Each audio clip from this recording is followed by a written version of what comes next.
Chapter 1072. Before Yun Xing told everyone, a few of them had secretly guessed who the 8 Wastelands Beast clan would send this time after the failure of the first attack. Logically speaking, the opponent's strength should not be inferior to the 5th priest's. But no one would have guessed that the 8 Wastelands would send He Yao, the leader of the tribe. The people present were all core members of the largest factions in the continent. Ever since the Duqian Blood Seal appeared, they had used various channels to obtain information about the 8 Wastelands. Among them there were some clues about the leaders of the Bakra Orcs. It was said that the strongest faction in the 8 Wastelands was the Beast God Altar. The 5th priest was from the Beast God Altar. But the Beast God Altar did not move around the 8 Wastelands often. Below them were the Bakra Orcs. Although they were called the Bakra Orcs, there were more than 8 tribes in the 8 Wastelands. But most of the Beast tribes were attached to the 8 Wastelands. The 8 Beast tribes were divided into Upper Beast tribes, Middle Beast tribes and Lower Beast tribes according to their strength and territory. Among them, the Black Chelan tribe, which worshipped martial arts, had the largest population and the most fertile land. The leader of the Black Chelan tribe was the second strongest in the history of the Black Chelan tribe, the current Black Chelan king He Yao. He Yao's strength was second only to the Black Chelan king Yi Xiu, who had died in the Duqian Blood Realm. Who would have thought that He Yao would be the one leading the invading army? The news caused the expressions of Lan, Qi and the others to turn serious. In fact, if not for Yi Baiming, He Yao would not have led the army himself. His main goal was to capture Yi Baiming. In He Yao's opinion, the 5th priest and her corpse soldiers should have conquered the Duqian Blood Realm by now. Yun Xing, how is He Yao's strength? Azure was very cautious. Although she had heard of the strength of the Bakra Orcs, she wasn't sure how strong the Obsidian Patriarch was. Only by knowing yourself and your enemy could you win every battle. Blue's question was also the same as Qi Ling'er and the others. I've fought with He Yao before. He's very strong. He's several times stronger than any opponent we've encountered so far. I'm guessing he's at least a peak martial god. Yun Xing smiled bitterly. The peak of the martial god realm? Everyone was silent. The Emperor Zhao in red, Ji Fong, and the Grand Emperor City Lord had fallen. In the boundless continent, there were only a handful of god-level existences left. Besides, He Yao was a peak martial god. With his cultivation, even the 2 elders of the elite camp might not be a match for him. Not to mention, He Yao might have come with the other priests of the Beast God Altar. Just the 5th priest alone was enough to make people anxious. Everyone, there's no need to worry. Although He Yao's strength is very strong, we're not too weak either. I've already obtained the Divine Law Bracelet. In terms of magic, I should be able to compete with He Yao. In order to raise the morale, Yun Xing confessed the secret of the Divine Law Bracelet in her hands. The people in front of her were all companions who had been through life and death with her. They were confidants who she could trust with her back to the other party. Yun Xing was not afraid that they would betray her. Divine Law Bracelet? When they heard this name, they felt their spirits rise. Their gazes focused on Yun Xing's arm. Indeed, there was a crystal-clear bracelet on her arm that contained rich magic elements. It was rumored that after obtaining the Divine Law Bracelet, one would possess strength close to that of a martial god. If that was true, then they might still have a chance to fight against the Black Chelan clan. Actually, I also have something that I'm hiding from everyone. Seeing that Yun Xing had confessed, Dong Huang Linger felt embarrassed to continue hiding it. One of the 8 barren divine artifacts, Dong Huang Qing, has always been hidden in the Dong Huang Imperial Tomb. It can absorb the opponent's magic power and turn it into its own. Using it, I can use super magic. She also took out the Dong Huang Qing. The 2 of you hid it really well. Both of you actually have an 8 barren divine artifact. You make it seem like divine artifacts are as common as cabbages. To think that we were searching for divine artifacts all over the continent. Sister Lan didn't know whether to laugh or cry. These 2 junior sisters of hers were really impressive. The 8 barren divine artifacts that hadn't been seen in the continent for thousands of years were actually in their hands. Although Sister Lan was angry, she wasn't jealous of Yun Xing and Linger. She was originally a simple person. Although she was a little envious of divine artifacts, to be able to gain the recognition of a divine artifact was a kind of opportunity. It couldn't be forced. Thinking up to here, Sister Lan also felt relieved. However, once the 2 divine artifacts appeared, it undoubtedly boosted the morale of the boundless continent's side. Yun Xing secretly said in her heart. Fortunately, she didn't take out the other divine artifacts on her. Otherwise, Sister Lan would definitely be so agitated that she would strangle her to death. Among the few of them, Sister Lan was the oldest and had the most battle experience. Thus, everyone elected her as the overall commander. Just as Sister Lan was assigning the deployment, there was good news. Yun Songlong brought a group of hunters with him. They even brought Tycoon Jin. Yuan Shanshan and Yuan Bupo from the Grand Emperor City also came. In addition, people from the continent's Hunters Guild also came one after another. The collapse of the Duqian blood seal only happened 2 days ago. In order to prevent unnecessary panic in the continent, the news had already been sealed. Therefore, everyone's arrival surprised Yun Sheng and the rest. Second uncle and everyone, why are you all here? Sheng, how long are you planning to hide this from second uncle? The invasion of the Bakra orcs is such a big news. As a member of the continent, all of us have the responsibility to participate. Yun Songlong complained to Yun Sheng. If he didn't coincidentally contact a hunter who was on a mission near the Duqian relay station recently, he might not have known that such a big thing had happened in the Duqian blood realm. Bupo, why are you all here too? There were hunters in every corner of the continent. Therefore it wasn't strange that second uncle Yun Songlong came. However, why were the people from the Grand Emperor City here too? Yun Sheng, have you forgotten about the divine totem beasts? The 4 divine totem beasts are connected. The Black Tortoise was the one who told us about the Duqian blood seal. The Grand Emperor City has the responsibility of protecting the continent. Although we can't help much, the Dihong song can boost the morale of the troops. When we encounter the Bakra orcs, it can also be used to a certain extent. Yuan Bupo looked at Yun Sheng with adoration in his eyes. Yuan Shanshan saw this and couldn't help but have a headache. This silly little brother. He was the one who pestered their father and said that he must come and help Yun Sheng. At this juncture, one more person means one more contribution. Leader Yun Lan Butsai has just been appointed as the overall commander of this ambush. Since you're here, please help us with the deployment. Lan Butsai and Yun Songlong worked together and quickly came up with a plan. Chapter 1073. Around midnight, somewhere in the Duqian blood realm, a terrifying beast-like roar came from the barrier whirlpool in the sky. Boom. An enormous pillar of light that lit up the sky broke through the vicious clouds in the sky like a meteor and landed at a certain place in bloody sky metropolis Jia. It was a powerful battle energy that tore apart the barrier of the continent. Under the lead of Patriarch He Yao, almost 1,000 black Qilin warriors broke through the barrier of the blood realm that had blocked the Bakra orcs for thousands of years and entered the boundless continent. After more than 20 years, He Yao have finally returned. He Yao, the patriarch of the Black Qilin clan, had hair as black as night. His wild eyes flashed with the unruliness of a wolf king. The boundless continent carried He Yao's most bitter memories. At that time, he had just become the young patriarch of the Black Qilin tribe and thought that he was the most powerful person in the world. It wasn't until he passed through the barrier of the Duqian blood realm that he realized that both the beast race and the human race were so insignificant in front of such a powerful barrier. It was also from then on that He Yao realized that he wasn't strong enough. He met Li Qingqing and Qing Chong in the boundless continent and remembered the former for dozens of years. It was a pity that when he returned to the boundless continent, she had already turned into a soul. When He Yao thought of this, he couldn't help but feel sad.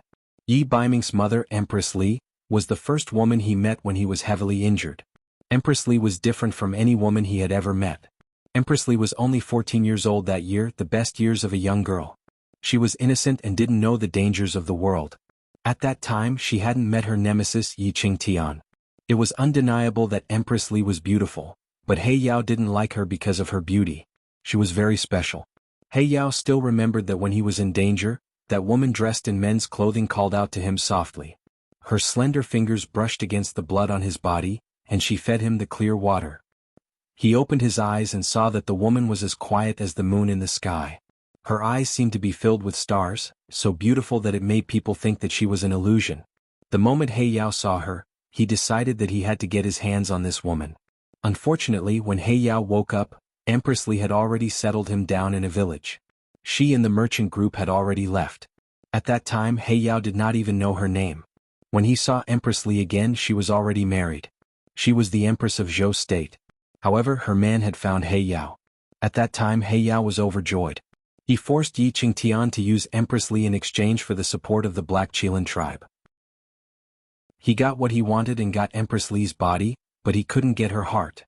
After that, he suddenly received news that his father had passed away and that the Black Qilin tribe had fallen into chaos. In a hurry, he returned to the Eight Desolates continent.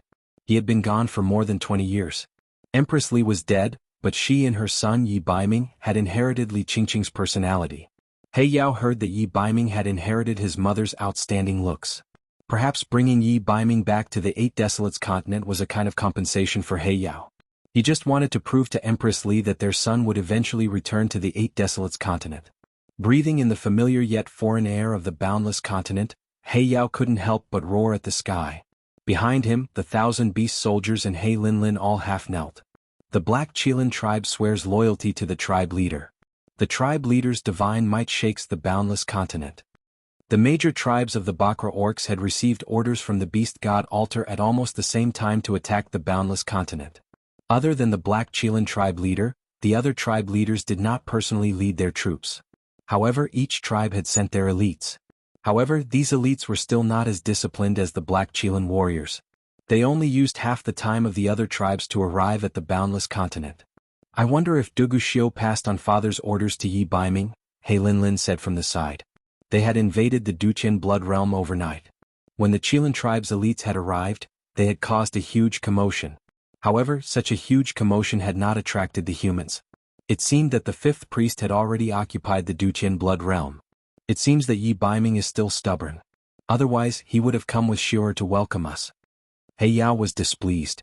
Yi Baiming was really stubborn. 3 years ago, due to the urgent situation, he had only used the Phantom Hand to come to the boundless continent.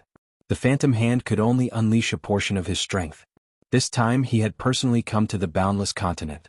Other than Yi Baiming, he wanted to take down the boundless continent.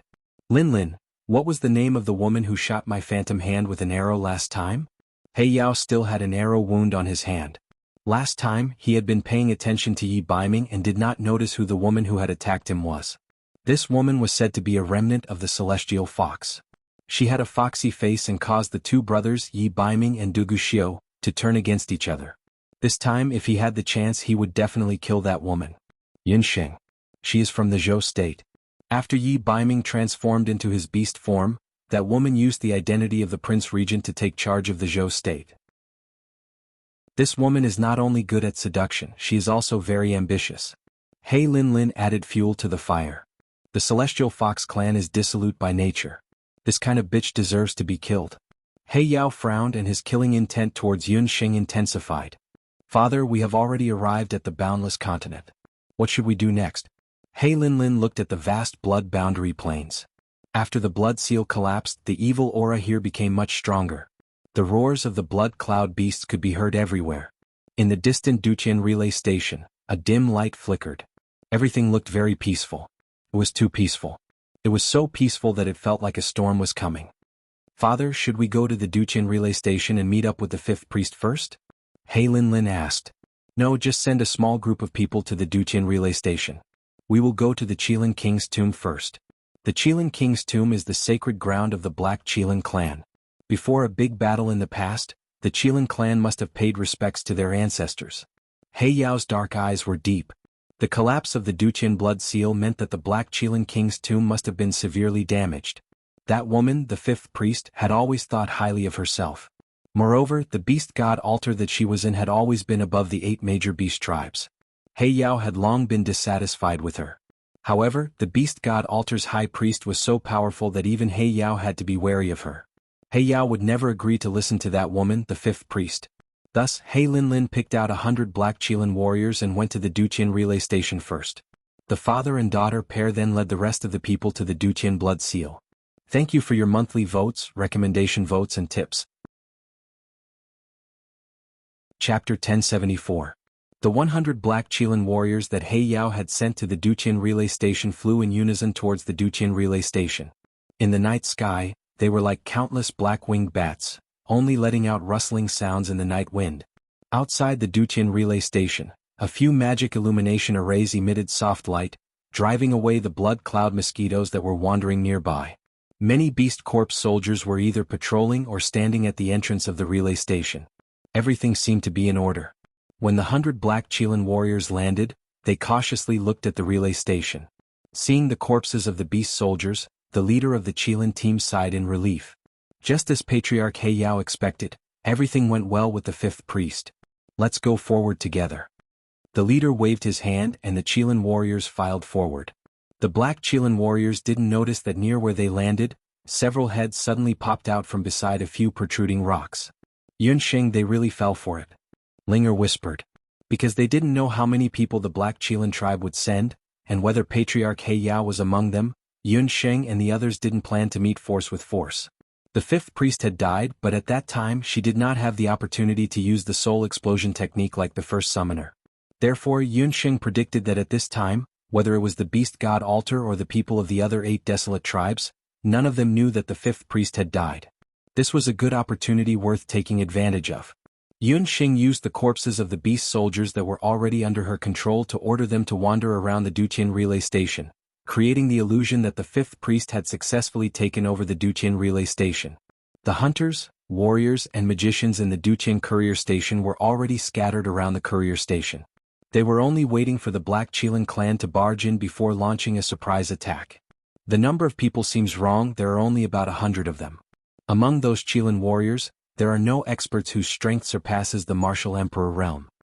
With the help of Shinong's eye, Yunxing could see clearly even in the dark night. The Black Qilin warriors heading to the Duqian relay station were all wearing heavy Qilin helmets. Their eyes were bright and most of them were at the martial sage level. As expected of the Black Qilin clan, their elite warriors were all martial sages. Everyone could not help but think to themselves that it was fortunate that they were the ones who discovered this group of people. It should be known that on the boundless continent, even if a few great countries were gathered, they might not have as many martial saints as the Black Qilin tribe. One could imagine how big the gap between the boundless continent and the 8 desolates continent was in these 10,000 years. The more this was the case, the more determined everyone was to eliminate these Black Qilin warriors and revive the Duqian blood realm. Yunxing's gaze passed through the 100 over people and quickly discovered something. He Yao was not among them. Although he had never seen He Yao before, He Yao's strength was clear at a glance. The leader was 2 meters tall and had a heavy sword at his waist. However, in terms of strength he was at most a martial grand emperor. He was far from the legendary peak martial god Patriarch He Yao. There are only 2 possibilities. Either He Yao has not arrived and sent this group of people to scout ahead. The other possibility is that He Yao has split into 2 groups and gone to other places. Sister Lan voiced her concern. Everyone's heart sank. If it was only the first possibility it would be fine. However, if it was the second possibility then it was not good. He Yao was a cunning old fox. If he had split into 2 groups, where else could he go? It could only be the Duqian blood realm or other places in the boundless continent. We have to end this quickly. If He Yao really goes to the Duqian blood realm, I'm afraid Gufeng and the rest will be in danger. Yunxing wiped off cold sweat. Ji Rumo and Chang Ximing were very strong.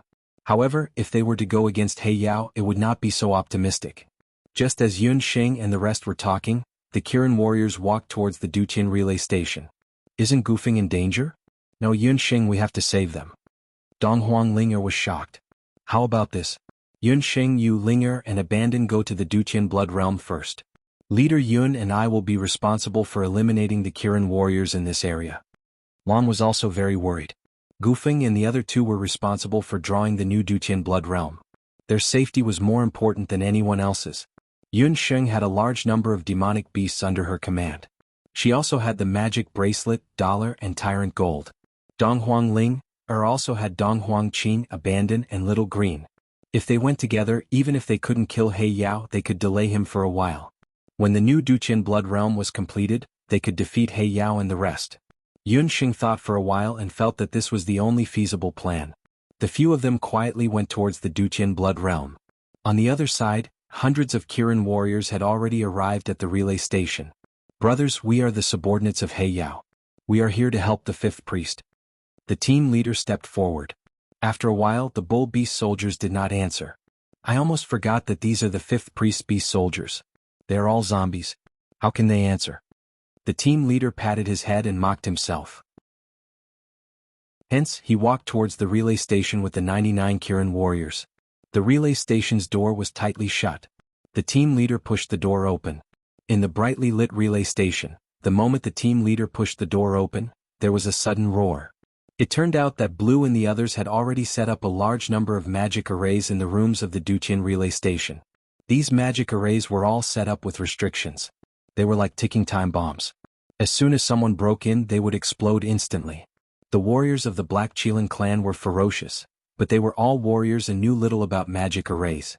Plus, they saw the corpses of the beast soldiers and naturally thought that the Dutian relay station was under the control of the fifth priest. That was why they fell for it so easily. Many violent magic arrays such as thunderstorm, fire, and earth spikes were instantly detonated. The Dutian relay station was suddenly set ablaze. Many of the Black Kirin warriors who were caught off guard were hit by the thunderstorm and split into two. Some of them were covered in fire and turned into flaming men. As they rolled, they were pierced by the sharp earth spikes. "Oh no, we've been ambushed." The team leader was furious. Behind him, the beast soldiers' corpses under the fifth priest's control waved their heavy axes and chopped at the Kirin warriors who were not attacked by the magic arrays. The bull beast soldiers' corpses were very powerful. Their heavy axes chopped a few Kirin warriors in half as if they were firewood. The team leader shouted angrily. His black Kirin battle aura was dense like dark clouds covering the sun. He rushed forward and grabbed a bull beast soldier's corpse with one hand. With a roar, he channeled his fighting aura into his arms. His arms were like iron bars. Asterisk poo-poo asterisk with two sounds of blunt weapons entering flesh. The arms of the Black Qilin squad leader directly pierced through the chests of the two bull corpses. The black-colored blood of the corpses instantly spilled onto the ground. Chapter 1075. This Black Qilin squad leader was the only martial emperor among all the Black Qilin warriors. After he killed the two barbaric bull beast soldier corpses, he took a closer look and discovered that the barbaric bull beast soldier corpses had a golden eye-shaped brand on their foreheads. This mark was clearly not the fifth priest's unique mark. Could it be? The fifth priest had met with an accident and her corpses were being controlled by someone else? There was actually a corpse sacrifice more powerful than the fifth priest in the Wuxia continent? The Black Qilin squad leader was shocked. Charge. Defend the Wuxia continent and destroy the Bakra orcs. Many sorcerers and warriors rushed out from all directions. Lan He and Yun Songhai rushed to the front. The two of them flanked the Black Qilin squad leader from the left and right. Dozens of miles away from the Dutian relay station, Yun Xing led a few people in the direction of the Dutian relay station. Behind them, a ball of magic light suddenly lit up and then returned to normal. Looks like Sister Lan and the others have already made their move. We have to speed up too. Yun Xing stopped and stared for a moment. Yun Xing looked at the sky. She was surprised. Looking up, they saw a huge hole in the blood-red sky that was originally covered by a vicious aura.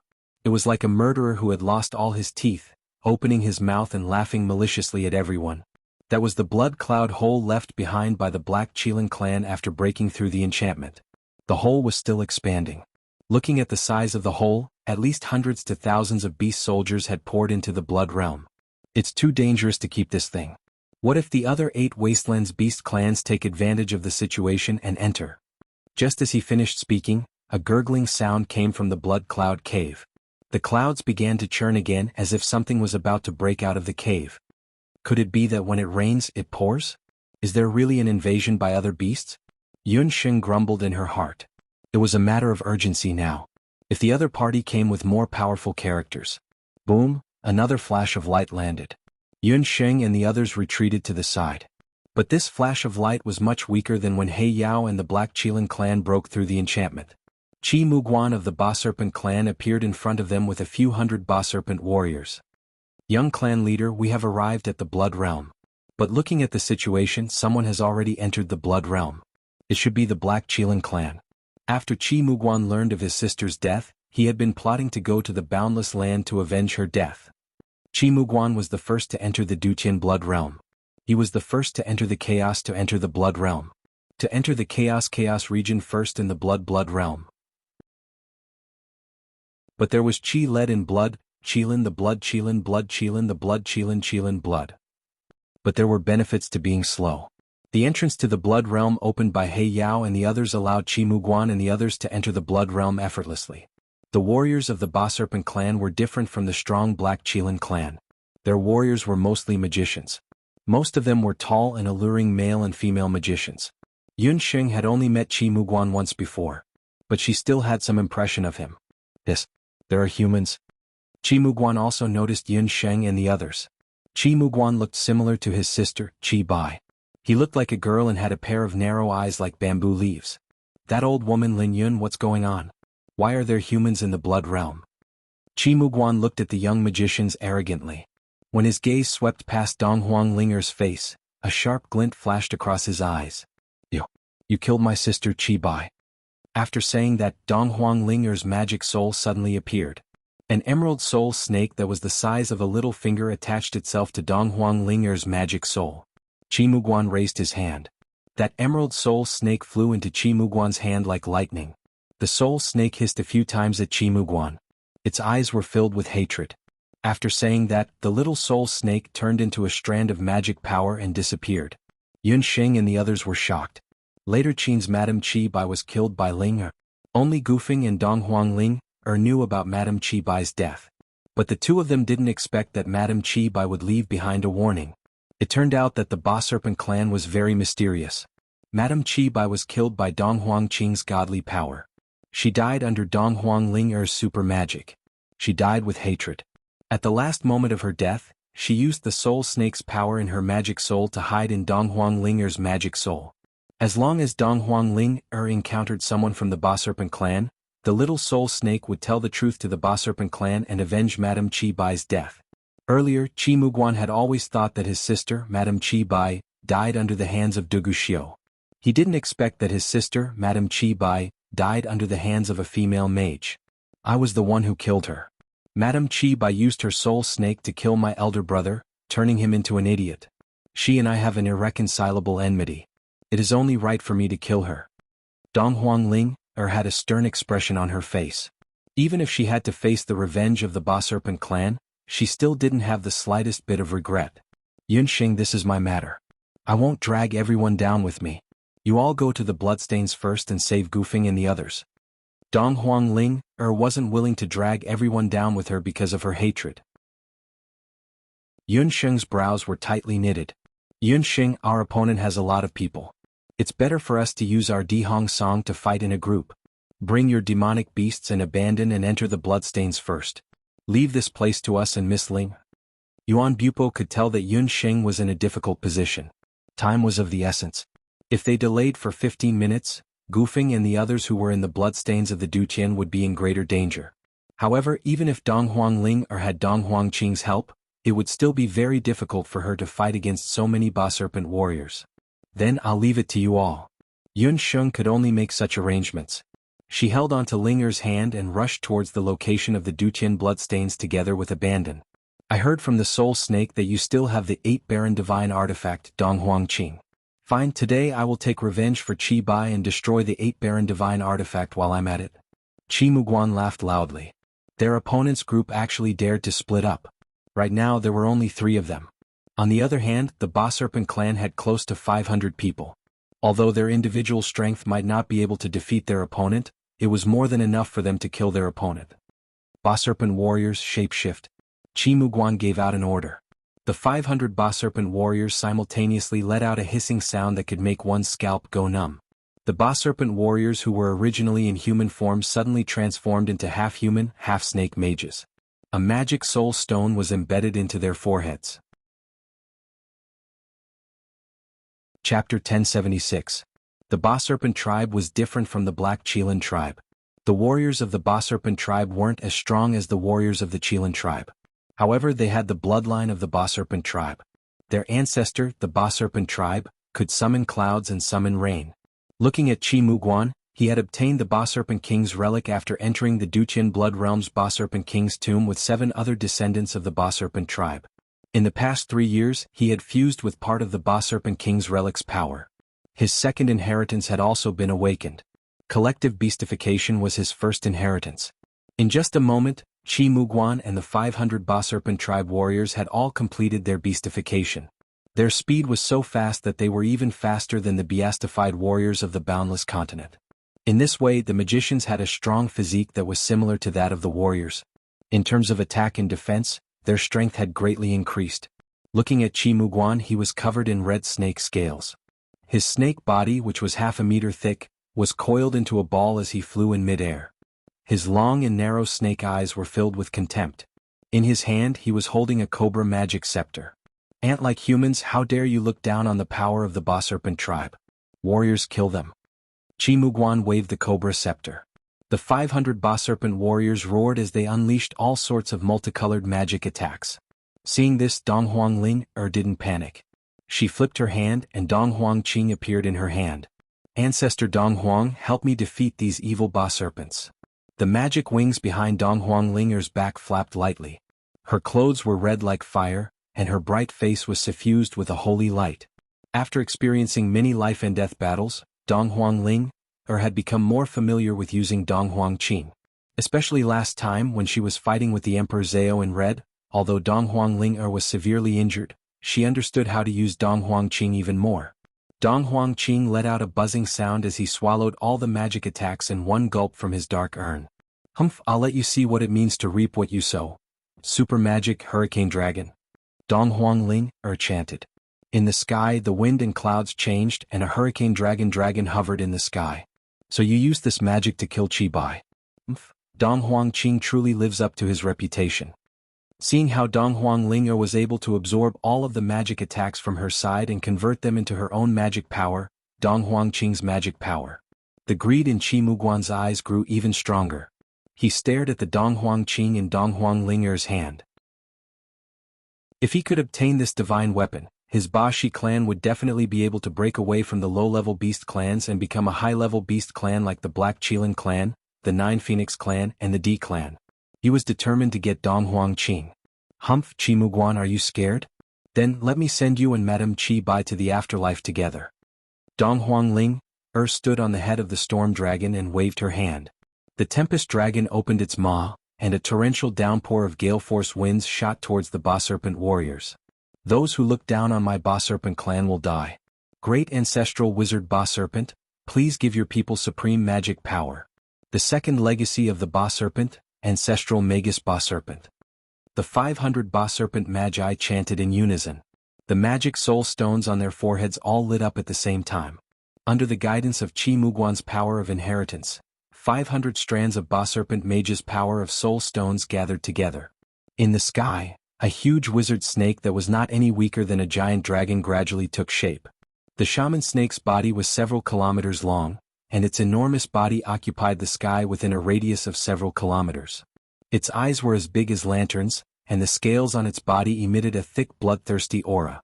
The scariest thing was that on the forehead of this ancestral wizard Ba Serpent, there was a small black horn that was shaped like a triangle. The ancestral wizard Ba Serpent was the guardian wizard beast of the Ba Serpent clan. Its formation was somewhat similar to the azure dragon, white tiger, vermilion bird and black tortoise. However, it was not a divine beast. In terms of power, it was slightly weaker than a divine beast.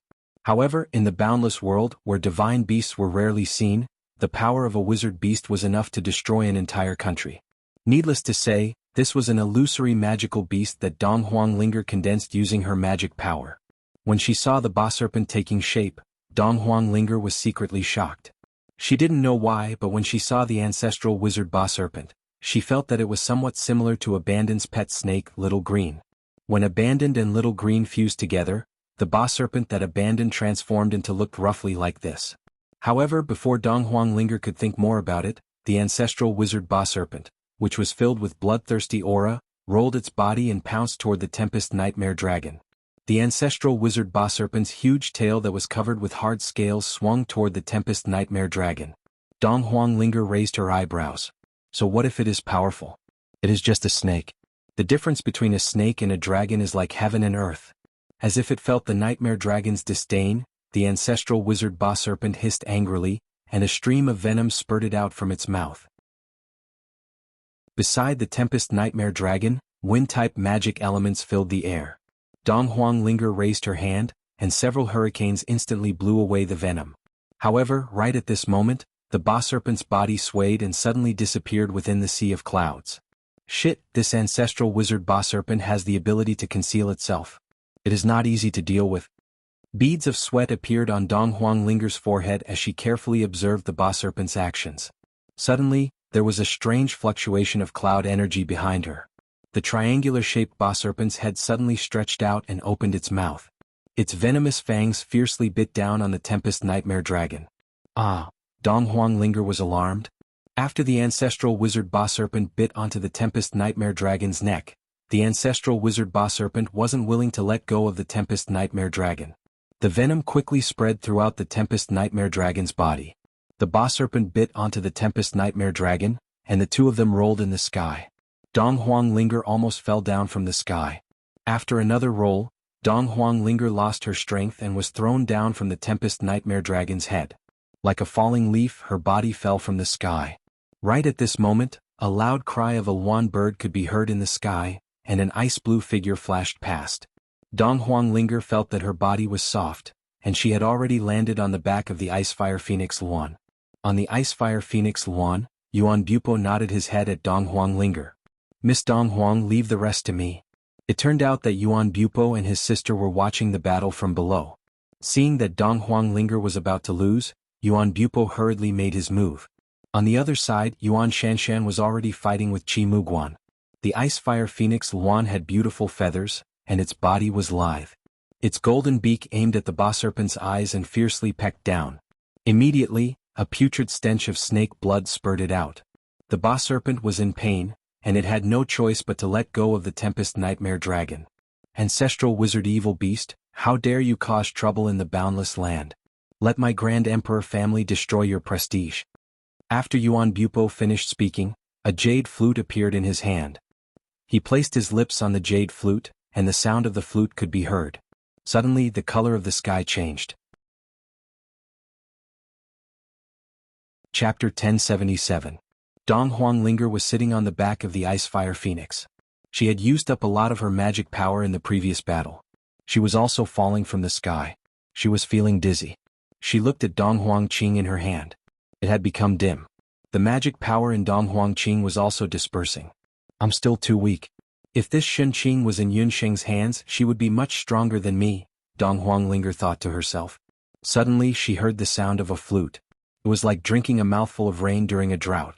She felt refreshed. "Is this the power of the Di Hong song?" Dong Huang Linger was astonished. Suddenly her hand trembled. The dim Dong Huang Qing suddenly let out a joyful sound. What was happening? Could it be that the Di Hong song of the Grand Emperor City had the effect of recovering the 8 barren divine artifacts' divine power? Dong Huang Linger was astonished. She looked at the sky again. The ancestral witch Ba Shi's eye was injured by the Icefire Phoenix. One of the snake's eyes was filled with blood. Its originally ugly appearance looked even more disgusting. The ancestral witch Ba Shi glared at Yuan Bupo, the Icefire Phoenix, and Yuan Bupo. Yuan Bupo's flute sound was different from before. The flute sound was clear and powerful. It was like thousands of horses galloping and hundreds of birds chirping. After the Xin family was annihilated in the Grand Emperor City, the Yuan family inherited the Grand Emperor City. Yuan Bupo officially became the young city lord. 3 years ago, after he parted ways with Yun Sheng, he worked hard and entered the Grand Emperor's tomb with the power of the Black Tortoise Totem. He cultivated wholeheartedly in the tomb. Finally, half a year ago, he saw the ancient secret of the Grand Emperor's tomb by chance. His Di Hong song's power improved by leaps and bounds. It was because of this that the Grand Emperor City Lord, Yuan Buku, agreed to let Yuan Bupo go to the Duqian Blood Realm to support Yun Sheng and the others. The sound of the flute rose and fell, sometimes like a gurgling stream, sometimes like a river flowing into a river, and sometimes like the east flowing into the sea. When the righteous warriors of the human race heard this, their morale was greatly boosted and their blood boiled. However, when the Ba Serpent clansmen heard this, they felt that it was extremely ear-piercing. The sound of the flute seemed to pierce into their minds, and they were on the verge of collapse. Obscene music, what is there to fear?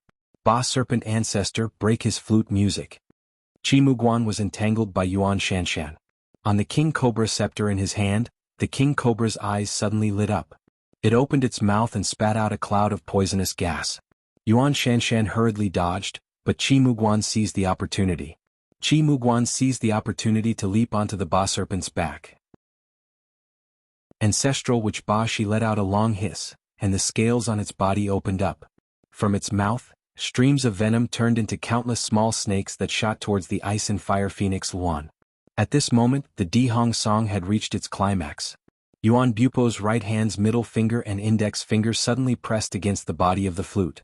Di Hong Song Chapter 9, Sound of Arrival, Sound of War. The sound of the flute suddenly stopped, and a 5 to 6 meter tall divine soldier wearing a silver-white divine helmet appeared in the sky.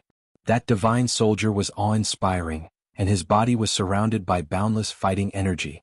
In his hand, he held a demon slayer long spear that weighed almost 1,000 pounds. The divine soldier received the instructions from the flute music. He stepped on the clouds and held the long spear in his hand. His entire body was like a sharp flash of lightning. With a leap, the long spear in his hand pierced through the thick blood clouds. The sky seemed to have been torn apart. With a sharp metallic sound, the long spear turned into a silver light and directly pierced through the ancestral witch Bashi's throat. In an instant, the blood of the ancestral witch Bashi splattered everywhere. The snake blood splattered like rain and it fell from the sky to the ground. Bang! When the long spear pierced through the Ba serpent, the long spear suddenly exploded. Countless fragments of the long spear shot towards the 500 Ba serpent mages like countless daggers. The heads of the 500 Ba serpent mages and warriors were hit by the fragments of the long spear. They rolled on the ground and all of them died. However, the one who suffered the heaviest injury was Qi Muguan, who summoned the ancestral witch Bashi with his second inheritance. The King Cobra magic staff in his hand exploded. Qi Muguan spat out a mouthful of blood. His magic soul was like a candle flame that was blown by the wind, and it was going to collapse at any moment. Qi Muguan was shocked. He didn't expect that Yuan Bupo would be able to summon such a terrifying divine soldier. The divine soldier that Yuan Bupo summoned possessed the might of a god. It was obviously an item from the realm of the gods. If Qi Muguan continued to delay, his magic soul might be destroyed, and he might not even be able to keep his life. Just you wait. My Ba Serpent clan will definitely not let this go. I will definitely make all of you pay with your blood.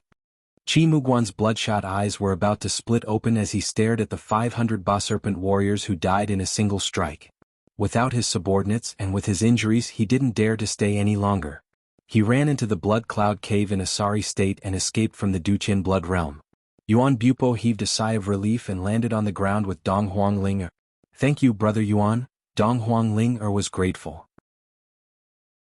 She didn't expect the power of the Dihong song from the city beyond this world to be so shocking. The power of the divine soldier just now was actually able to defeat Qi Muguan, who had the second inheritance of the Ba Serpent.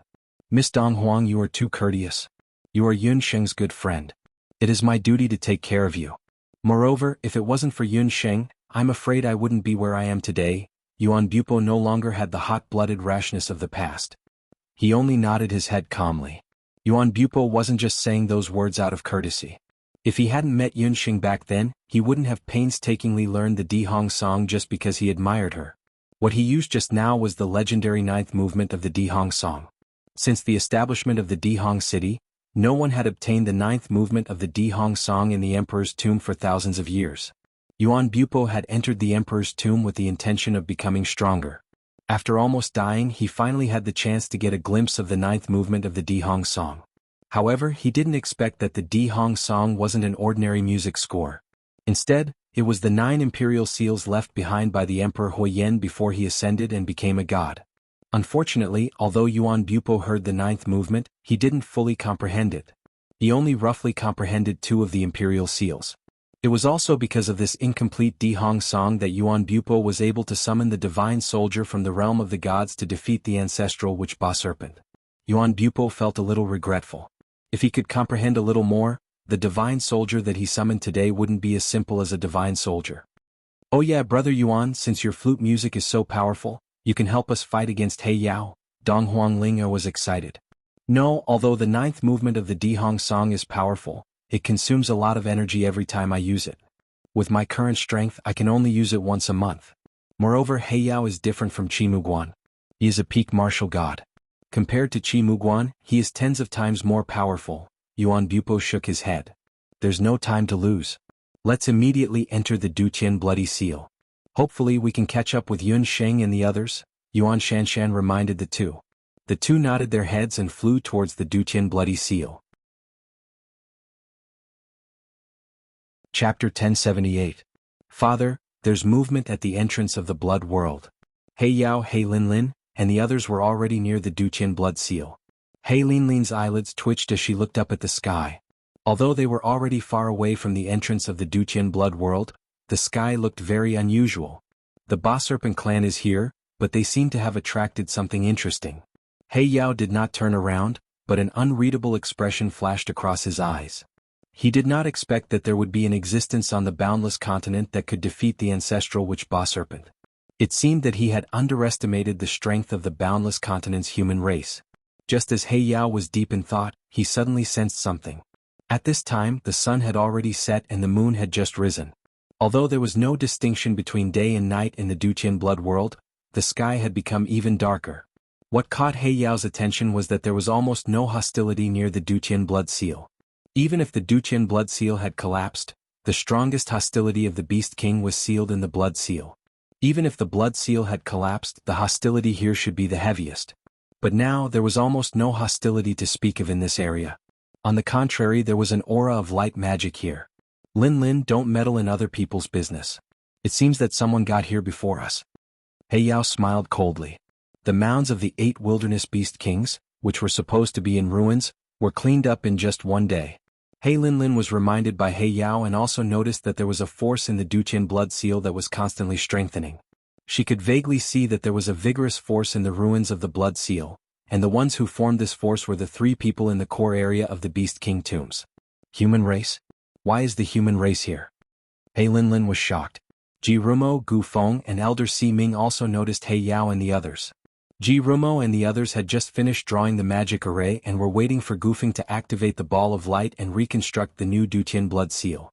Lin Lin, they seemed to be planning to rearrange the Duqian blood print. He Yao's gaze was like a sharp blade that cut through the 3 of them. When it landed on Gu Feng's face, Gu Feng couldn't help but shiver. This man had such a strong murderous aura. Among all the people Gu Feng had come into contact with, the one who gave him the heaviest murderous aura was later Qin's iron-blooded emperor Duguxiu. However, compared to this tall and wild man in front of him, Duguxiu paled in comparison. Thinking of this, Gu Feng suddenly felt that this man in front of him was very similar to Duguxiu except for his hair color and age, which were slightly longer than his. You are the patriarch of the Black Qilin clan, He Yao. Gu Feng lost his voice. Lowly human magician, how dare you call my father by his name? Do you believe that I will cut off your tongue? He Lin Lin glared at Gu Feng. Miss, pay attention to your words. Shouldn't you take care of your own tongue before cutting it out? Ji Rumo said coldly. Who the hell are you? You don't dare to look at people with your true face. Cutting off his tongue is already letting him off easy. You want to redraw the Duqian blood print with just the 3 of you? That's ridiculous, He Lin Lin said disdainfully. In He Lin Lin's eyes, apart from Yi Baiming, no one else on the boundless continent was worthy of her attention.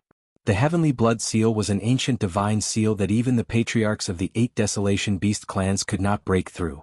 They did not have the 8 desolation divine artifact, nor did they have a peerless expert who could rival the 8 great experts. How could the 3 of them possibly draw a new blood seal? Ji Rumo was wearing a mask and she didn't know what kind of ugly person he was. Lin Lin, shut up, He Yao suddenly shouted and stopped He Lin Lin. Among the 3 of them, He Yao paid the most attention not to Elder Si Ming, who was the oldest and seemed to have the highest cultivation level. Instead, it was Ji Rumo who seemed to have the coldest temperament. Even with He Yao's eyesight, he couldn't see through the cultivation level of this young man with an unknown appearance and background. If it wasn't for the fact that the other party's strength was on par with his own, then it was that he had an extremely powerful magic artifact that concealed his skills. No matter which of these 2 possibilities was true, it was rare for He Yao to see. Master, you and Gu Feng start chanting first. Leave this to me, Ji Rumo said in a deep voice. You alone? Father, let me deal with this arrogant magician, He Lin Lin said disdainfully. As soon as she finished speaking, the fighting aura around her body suddenly spread out. Her slim figure rushed out and punched Ji Rumo. A golden light flashed by. When He Lin Lin's fist landed, she felt as if she had hit a wall. Ji Rumo transformed into a golden man with golden light all over his body. Who said he's alone? There's still us. Yun Sheng and Abandon arrived in time. It turned out that the thing that stopped He Lin Lin was Yun Sheng's eternal life magic artifact. Tycoon Gold. Yun Sheng, it's you again. He Lin Lin saw Yun Sheng. It was really like meeting a love rival. Her eyes were exceptionally red, as if they were about to spit out fire. Attack! He Lin Lin shouted. Several Kirin warriors behind He Lin Lin rushed forward with heavy swords in their hands, and slashed at Yun Sheng and Abandon. Chi, chi, chi. Before the Kirin warriors could reach them, countless spears flew out from behind Yun Sheng. Black clouds floated in the sky. Taking a closer look, it was not black clouds, but hundreds of night goblin warriors with spears in their hands. Under the command of the Night Goblin Queen, they waved their spears in unison. There were many Kirin warriors. Yun Sheng had already summoned the Night Goblin Queen halfway. These lowly demons dare to fight against my Qilin warriors? Kill them all. A sinister smile appeared on He Linlin's face. Behind the Kirin warriors, fighting aura turned into wings. Each of them held a heavy sword and leaped into the air. With the fighting aura of the Kirin warriors, they formed a killing formation and tore apart the Night Goblin warriors' defense. The Black Kirin warriors were indeed the bravest warriors in the Bakra orcs. They moved in unison and attacked and defended in an orderly manner. Although there were hundreds of them, they advanced and retreated as if they were one person. The Night Goblin Queen's Night Goblin warriors did not lose to them in terms of numbers, but in terms of individual strength, they were far inferior to the Kirin warriors. Soon, the Night Goblin Queen showed signs of weakness. She was no match for them at all. So powerful. Yunsheng was shocked. They were indeed the elites of the Black Kirin tribe. Each of them was close to the martial sage realm. There were more than 900 martial sages and they were well trained. Such a team was enough to destroy the army of any country in the Boundless Continent. It was no wonder that the Black Kirin tribe dared to invade the Boundless Continent with 1,000 men. However, if the other party thought that they could defeat her demonic beasts, they were gravely mistaken. Chapter 1079. The battle had just begun. Water Spirit Queen, Yunsheng chanted, and the summoning magic array beneath her feet shone. Amidst the blue water magic waves, the slender Water Spirit Queen with her blonde hair fluttering in the wind appeared. Spirit Blessing Heal. The Water Spirit Queen landed among the Night Charm warriors, and her powerful Water Spirit magic quickly healed the wounds of the Night Charm warriors. Spirit Wings Defense Enhancement. The Water Spirit Queen's magic was continuously cast on the Night Charm warriors. The Night Charm warriors, who were originally in a state of decline, became more and more courageous as the battle went on. A general-level summoner? After seeing Yunsheng summon the Night Charm Queen and the Water Spirit Queen, He Yao, who was watching the battle from the side, could not help but be moved. He could tell at a glance that both the Night Charm Queen and the Water Spirit Queen were summoned beasts under Yunsheng's command. Especially the Water Spirit clan's magical beast that was summoned later, her Water Spirit magic was very pure and could provide magical healing continuously. With such a summoned beast, it was like having a cheat artifact. It would take a lot of energy to kill those low-level Night Charms. That young girl summoned 2 king-level magical beasts at once, and from the looks of it, she clearly still had energy left. He Yao did not expect to encounter a general-level summoner as soon as he entered the Boundless Land. Moreover, the other party was a female mage who looked younger than his daughter, He Linlin. If the other party summoned any other magical beasts, it would be troublesome. Linlin captured the leader first. With He Yao's status, it was naturally inconvenient for him to directly attack a junior like Yunsheng.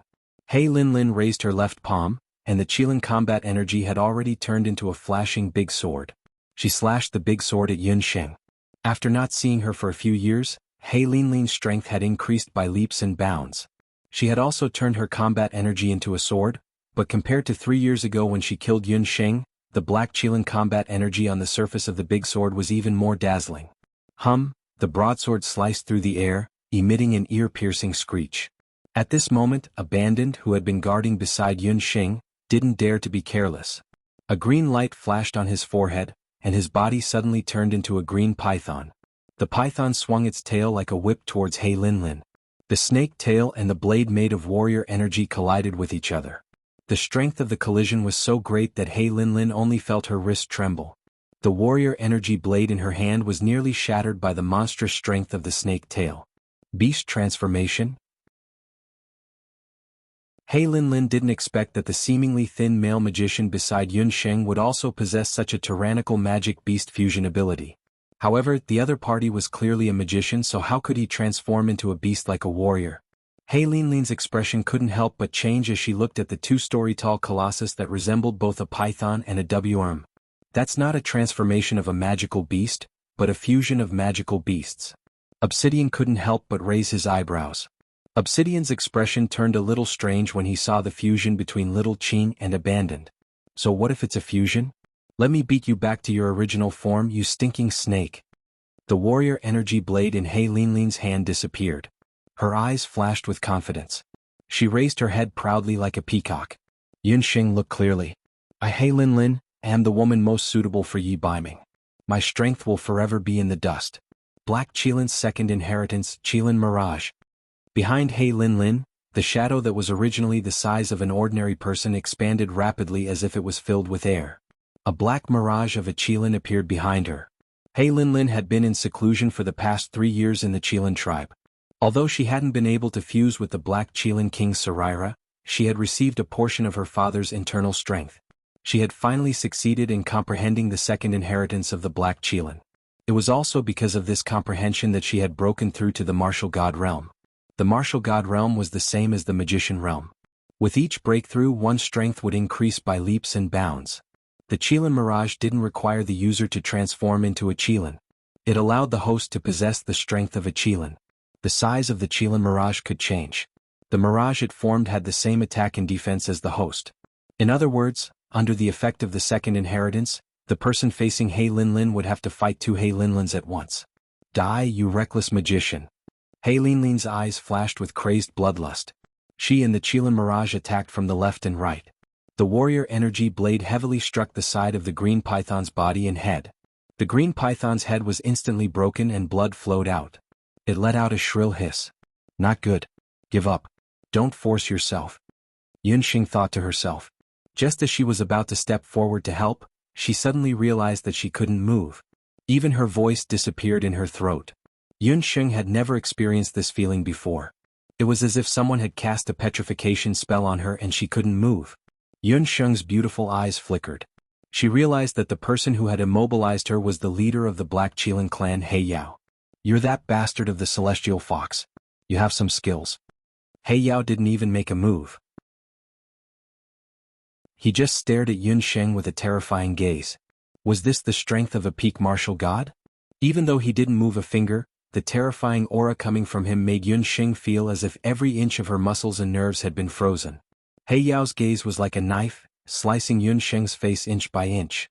Yunxing felt that He Yao was more like Duguxiu. He had a cold aura, like a dagger that could be unsheathed at any time. Was he Yi Baiming's father?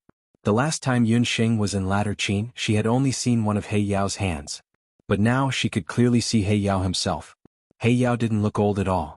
When he stood next to the short-haired, dark-haired Lin Lin, he looked more like her older brother than her father. A few strands of hair fell in front of his forehead.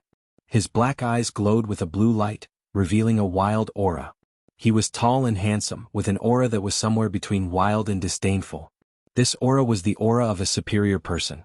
It was also the aura of a strong-willed powerhouse who had experienced mountains of corpses and seas of blood. On his right ear, he wore an obsidian black earring made of polished obsidian. A man like this could only have won the favor of Duguxiu's mother, Madame Qin. At the same time, Yunxing couldn't help but admire Night Fox's mother, Empress Li. That woman could actually reject the pursuit of such a man. Speaking of which, it was strange. Like mother, like son. Duguxiu, like Empress Qin, submitted to He Yao's power. Yi Baiming, like Empress Li, rejected He Yao several times. However, compared to Empress Li, who was a weak woman, Yi Baiming was much more powerful. He was like a cunning king of beasts. When his wings were not fully grown, he would hide his sharp claws. When the time was right, he would reveal his sharp claws and fangs, and when the enemy was caught off guard, he would cut their throats with a blow. Yunxing was sizing up He Yao, and He Yao was also sizing up Yunxing. Chapter 1080. From He Linlin, He Yao already knew that Yunxing was the woman who had bewitched Duguxiu and Yi Baiming and caused the brothers to kill each other. Although he was a Bakra Orcs because of his deep love for Empress Li, He Yao did not reject humans too much. In his opinion, if Yi Baiming was willing to return to the Bakra Orcs, marry He Linlin and inherit the position of the tribe leader, it would not be a big deal even if he had to marry 8 or 10 human women. Which one of the powerful beast men didn't have hundreds or even thousands of women? However, why did he fancy a Celestial Fox bastard who had mixed human and Celestial Fox blood? Celestial Fox, that dirty foxy race. Even He Yao, who was used to seeing all kinds of beauties, had to admit that this woman had a flawless face. In terms of appearance, his daughter He Linlin was probably not as beautiful as Yunxing. Her skin and face were like the 1,000-year-old snow at the top of a snow mountain. Her pair of pure and clear eyes seemed to be able to see through one's heart at a glance. Her lips were like roses blooming in spring. She did not have a seductive and wanton temperament like ordinary Celestial Fox women. This woman gave people a sense of holiness that could not be profaned. But so what if she was beautiful? Beauty only lasted for a moment. In the world of Bakra Orcs, strength was everything. You're that dirty Celestial Fox bastard. He Yao's voice was weak and arrogant. It seems that the arrow last time was still too light. Yun Sheng's gaze landed on He Yao's hand with extreme sarcasm. Yun Sheng's words made He Yao's brows twitch heavily. The wound on his right hand that was injured by Yun Sheng's elf arrow twitched for some reason. Damn it. No one had ever dared to speak to He Yao in such a tone. He Yao sized up Yun Sheng coldly. A pressure that could not be ignored suddenly surrounded Yun Sheng. With He Yao's status, it was naturally inappropriate for him to directly make a move against Yun Sheng.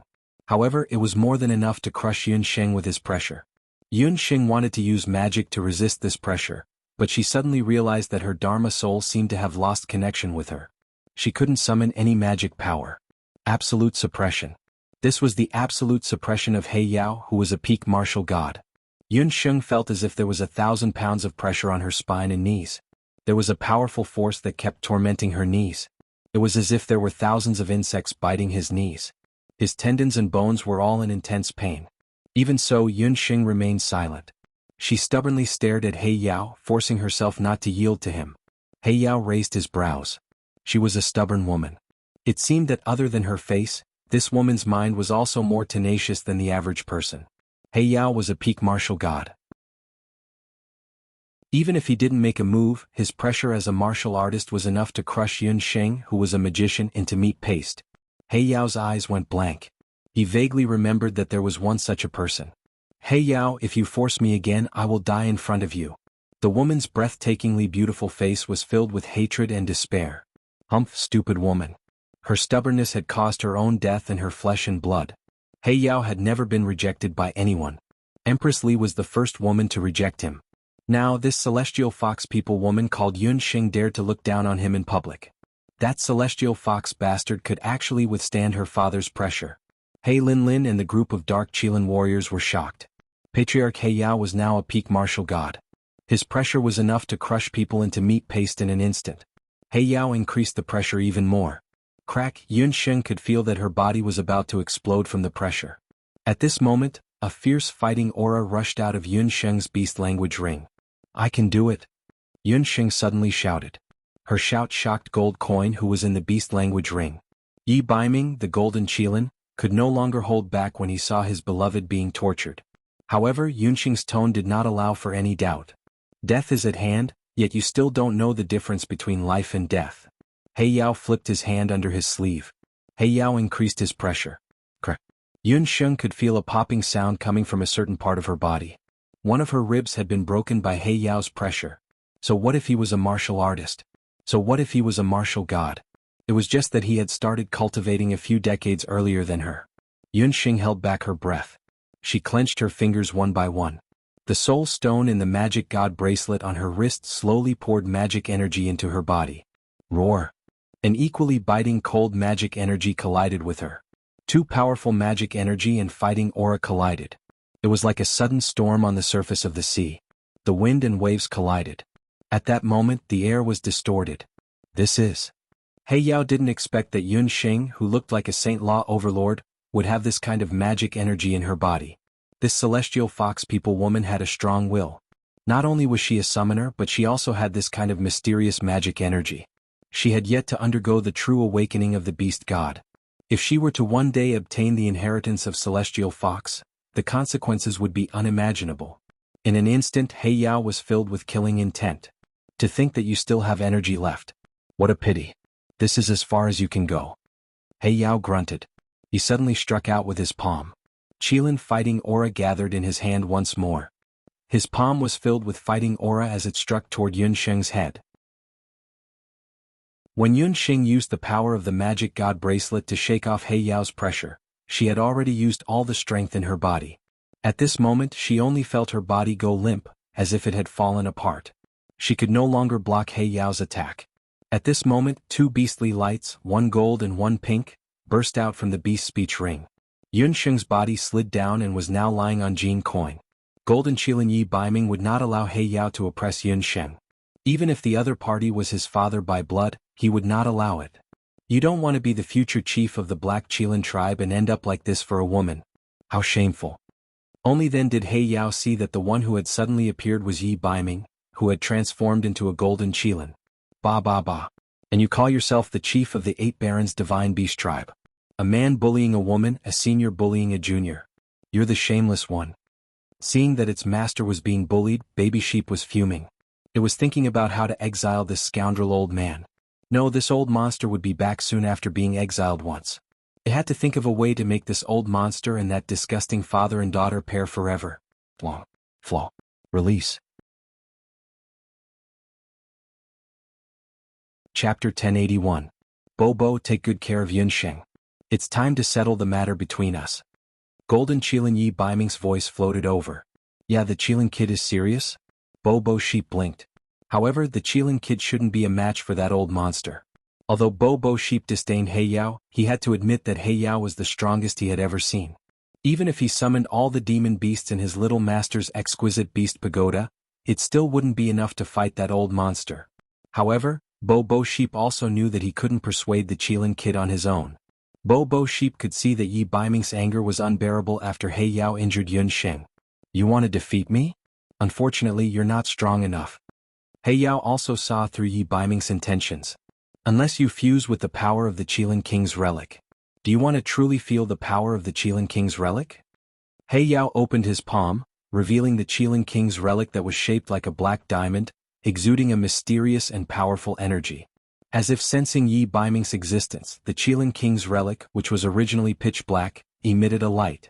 As expected, He Yao's eyes suddenly changed. Only he could awaken the power of the Qilin King's relic. Previously, He Linlin and countless other young black Qilin clan martial artists were unable to awaken the Qilin King's relic. Yi Baiming hesitated. Don't resist the power of the Qilin King's relic. As long as you fuse with it, you can regain your human form and obtain great power. He Linlin saw the chaotic energy fluctuations released by the Black Qilin King's relic and was both envious and anxious. Defeat He Yao and regain his human form. These two thoughts, coupled with the powerful energy fluctuations from the Black Qilin King's relic, made Golden Qilin Yi Baiming involuntarily take a few steps forward. Regain his human form? Fuse with the power of the Qilin King's relic? Yunsheng was in a daze. She only heard these few words before her consciousness suddenly cleared up. Yi Baiming. If you dare to abandon me again, I will cut all ties with you and divorce you. Yunsheng's words were like a stone shattering the sky. Everyone was stunned. Even Ji Rumo and the others who were reactivating the Dutian blood seal were shocked. Ji Rumo looked at the Golden Qilin. It was Yi Baiming? The regent of Great Zhou Yi Baiming? How did Yi Baiming become a magical beast? Moreover, from He Yao's tone, he seemed to have a close relationship with Yi Baiming. Could it be that the Prince Regent of Zhou State, Yi Baiming, was also a descendant of the Bahuang tribe? This news was undoubtedly very shocking. Yunsheng gnashed her teeth as she spoke, causing Golden Qilin Yi Baiming to feel his spine stiffen. Divorce him? No, this little wildcat already knew his identity? What a two-faced sheep. When this king returns to his human form, the first thing this king will do is pluck out all your wool. Bobo Sheep. Golden Qilin Yi Baiming shot daggers over, causing Bobo Sheep's wool to stand on end. Divorce him? Aha, this is the biggest mistake in the world. Yunsheng, do you really think that after marrying Yi Baiming he is yours alone? What a joke. In this world only men divorce their wives. Where did women divorce their husbands come from? He Linlin ridiculed. In the Black Qilin tribe where men were respected, even He Linlin, the daughter of the chief, did not dare to say that her husband could only have one woman in the future. This kind of woman, not to mention Yi Baiming, no man in the world could tolerate her. He Linlin thought so, He Yao naturally also thought so, and all the warriors of the Black Qilin tribe also thought so. Yunsheng, this woman, was narrow-minded and bossy. Yi Baiming would never choose this kind of woman. Roar! Golden Qilin Yi Baiming, who had already walked into the Qilin King's relic, suddenly shook his head, completely ignoring He Yao and the Black Qilin relic in his hand, and quickly rushed back to Yunsheng's side. He tilted his head and under everyone's gaze, he actually licked Yunsheng's hand with his tongue in an almost fawning manner. Yi Baiming would never do such an action on a normal day. But he was now in his beast form, so acting cute to curry favor with his wife was no big deal. What a joke. If he had to choose between his wife and the Qilin King's relic, of course he would choose his wife. It was just a Qilin King's relic that had been dead for nearly 10,000 years. What was so rare about it? At worst, he would cultivate it himself in the future. The corner of He Yao's mouth twitched as he watched the ferocious Golden Qilin transform into an obedient kitty-like pet in the next second. His son He Yao was actually trying to curry favor with a woman like a dog. Moreover, it was a bastard from the celestial fox tribe. Yi Baiming, you're crazy. You actually chose that woman, He Linlin exclaimed. Bastard, you have abandoned yourself. You have to return even if you don't want to. This time no one can save you. He Yao was completely enraged. Do Qi shot out from his body like 10,000 swords. Strands of Do Qi surged out from his body. The Do Qi was like a spider web that bound Yun Sheng and Yi Baiming in layers.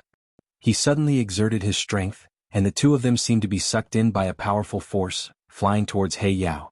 Moi, I'll leave the rest of the trash to you and the other magical beasts. Yi Baiming also knew that today's battle concerned his and Yun Sheng's life and death. He couldn't afford to be careless. The golden Qilin Yi Baiming roared and spat out a golden flame of fighting aura from its mouth. The flame touched the web of fighting aura. It exploded with a bang. Yi Baiming leaped forward, and his figure was like a shuttle, instantly arriving in front of He Yao. Yun Sheng, I will definitely kill you today. He Linlin vented her anger on Yun Sheng. It was all because of this woman that Yi Baiming had refused the temptation of the Black Qilin King's relic. He Linlin's fighting aura blade once again condensed in her hand. The blade wind turned into a blade and like countless chilly winds, it enveloped Yun Sheng. He Linlin, you're not the only one who has changed in these 3 years. Yun Sheng's eyes narrowed. He Linlin wasn't He Yao. She couldn't do whatever she wanted in front of her. Yun Sheng's hair was like a daughter, suddenly entangling He Linlin's fighting aura blade. She held the 1,000-year-old ice zither horizontally in her hand. With a wave of her white fingers, the zither music turned into all kinds of magic attacks, and each of them was incomparably sharp, shooting towards He Linlin. He Linlin slashed down with her fighting aura blade. The biting cold fighting aura blade collided with the seemingly invisible zither music, and the blade actually vibrated from the collision. This zither music actually had such a great effect. The zither music came one after another, and actually forced He Linlin to be unable to get close. On He Yao's side, he was also fighting fiercely with Yi Baiming. Yi Baiming, who had transformed into a golden Qilin, attacked with biting cold attacks. He Yao and Yi Baiming exchanged close to 100 moves, but Yi Baiming didn't reveal any openings. Chapter 1082. The two sides were in a stalemate. On the other side, the Black Qilin warriors and Yun Sheng's beastly soldiers were also fighting fiercely. Master, the new heavenly blood seal is only left with the final step.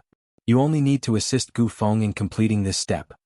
Due to the appearance of Yun Sheng and the magical beasts, the Black Qilin tribe's beastly soldiers were delayed. Ji Rumo and the rest were able to use the limited time to complete the blood print. The rest only needed Gu Feng to activate the power of the light sphere. Elder Si Ming had also noticed that even though Ji Rumo was trying his best to control himself, his mind was already in a mess during the final drawing process. His thoughts had already landed on Yun Sheng. Rumo, why are you doing this? You've already used up most of your qi to draw the blood seal. You're not He Yao's match. If you insist on fighting, you'll only end up dying together with him, Elder Si Ming advised. Ji Rumo's magical talent was unparalleled in the world. However, in order to stabilize the new Dutian blood print, he had used half of his magical power to fuse into the magic array. His strength had been greatly reduced. The current him could not even protect himself. Master, do you remember that I once said that in this world, there are 3 people whose fates I cannot see through? Ji Rumo suddenly asked. Elder Si Ming naturally remembered that Ji Rumo had the eye of the sky. He once said that he could not see through the fates of 3 people. One was Yun Sheng of Zhou State. The other was the regent of Great Zhou Yi Baiming. The last person was, those who believe in fate have fates. Those who do not believe in fate do not have fates. Although I am the Elder Si Ming of the Dharma Temple, I have never believed in fate. The 3 of us do not believe in fate. We are people who fight against the heavens. This time I will fight for it. Ji Rumo raised his head and looked at the figures in the sky. Boom. The 2 figures collided in midair like 2 meteorites, one black and one gold. In the sky, a whirlpool of battle qi was stirred up. Violent fighting auras from Yi Baiming and He Yao spread out like a tide. Yi Baiming, don't think that you can defeat me just because you're also a martial god. I'm still your father. There's no way you can defeat me. He Yao's face was as cold as ice. From He Yao's point of view, Yi Baiming's strength should be worlds apart from his own. Even though Yi Baiming's talent was astonishing, he had not experienced the baptism of the beast god altar. He had not even awakened the most basic Qilin inheritance. Such a Yi Baiming could actually exchange close to 100 moves with him. This didn't mean that Yi Baiming's strength was on par with Obsidian's. Instead, it was because their mental states were completely different. He Yao's goal this time was to capture Yi Baiming and bring him back to the 8 Desolate tribe. He wanted to capture him but did not kill him. However, Yi Baiming was the exact opposite. He hated He Yao for causing him and Empress Li so much pain for so many years. He also hated the Black Qilin tribe for harming Yunxing time and time again. Every move he made was vicious like a fugitive. As a result, He Yao and Yi Baiming were tangled in a fight. It was difficult to determine the victor. The more He Yao was entangled, the more anxious he became. Especially when he noticed that the priests from the Dharma Temple had secretly completed the new Dutian blood seal while they were fighting. The cunning humans were stalling for time.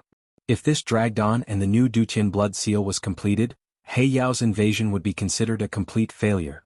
When that happened, the Black Qilin tribe would become the laughingstock of the other Bakra orcs. As the chief, he would lose all face. He Yao bent his right hand and it turned into a Qilin spiritual claw.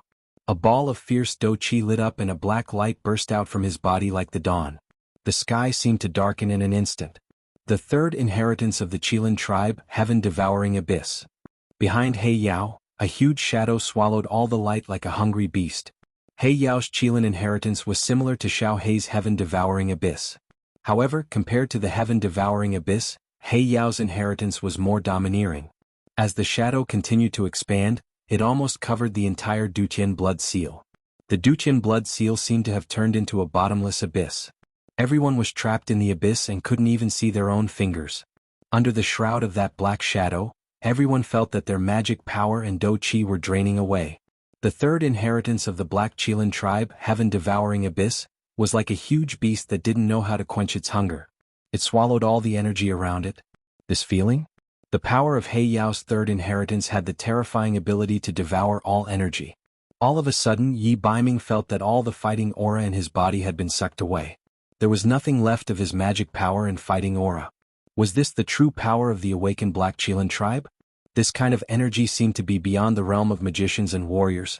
An ominous premonition arose in Yi Baiming's heart. Is it all because of that woman?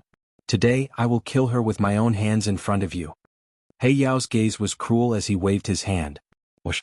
Unable to move, Yi Baiming watched as the fighting energy shot towards the defenseless Yun Sheng. Fear crept into his heart. He Yao, how dare you?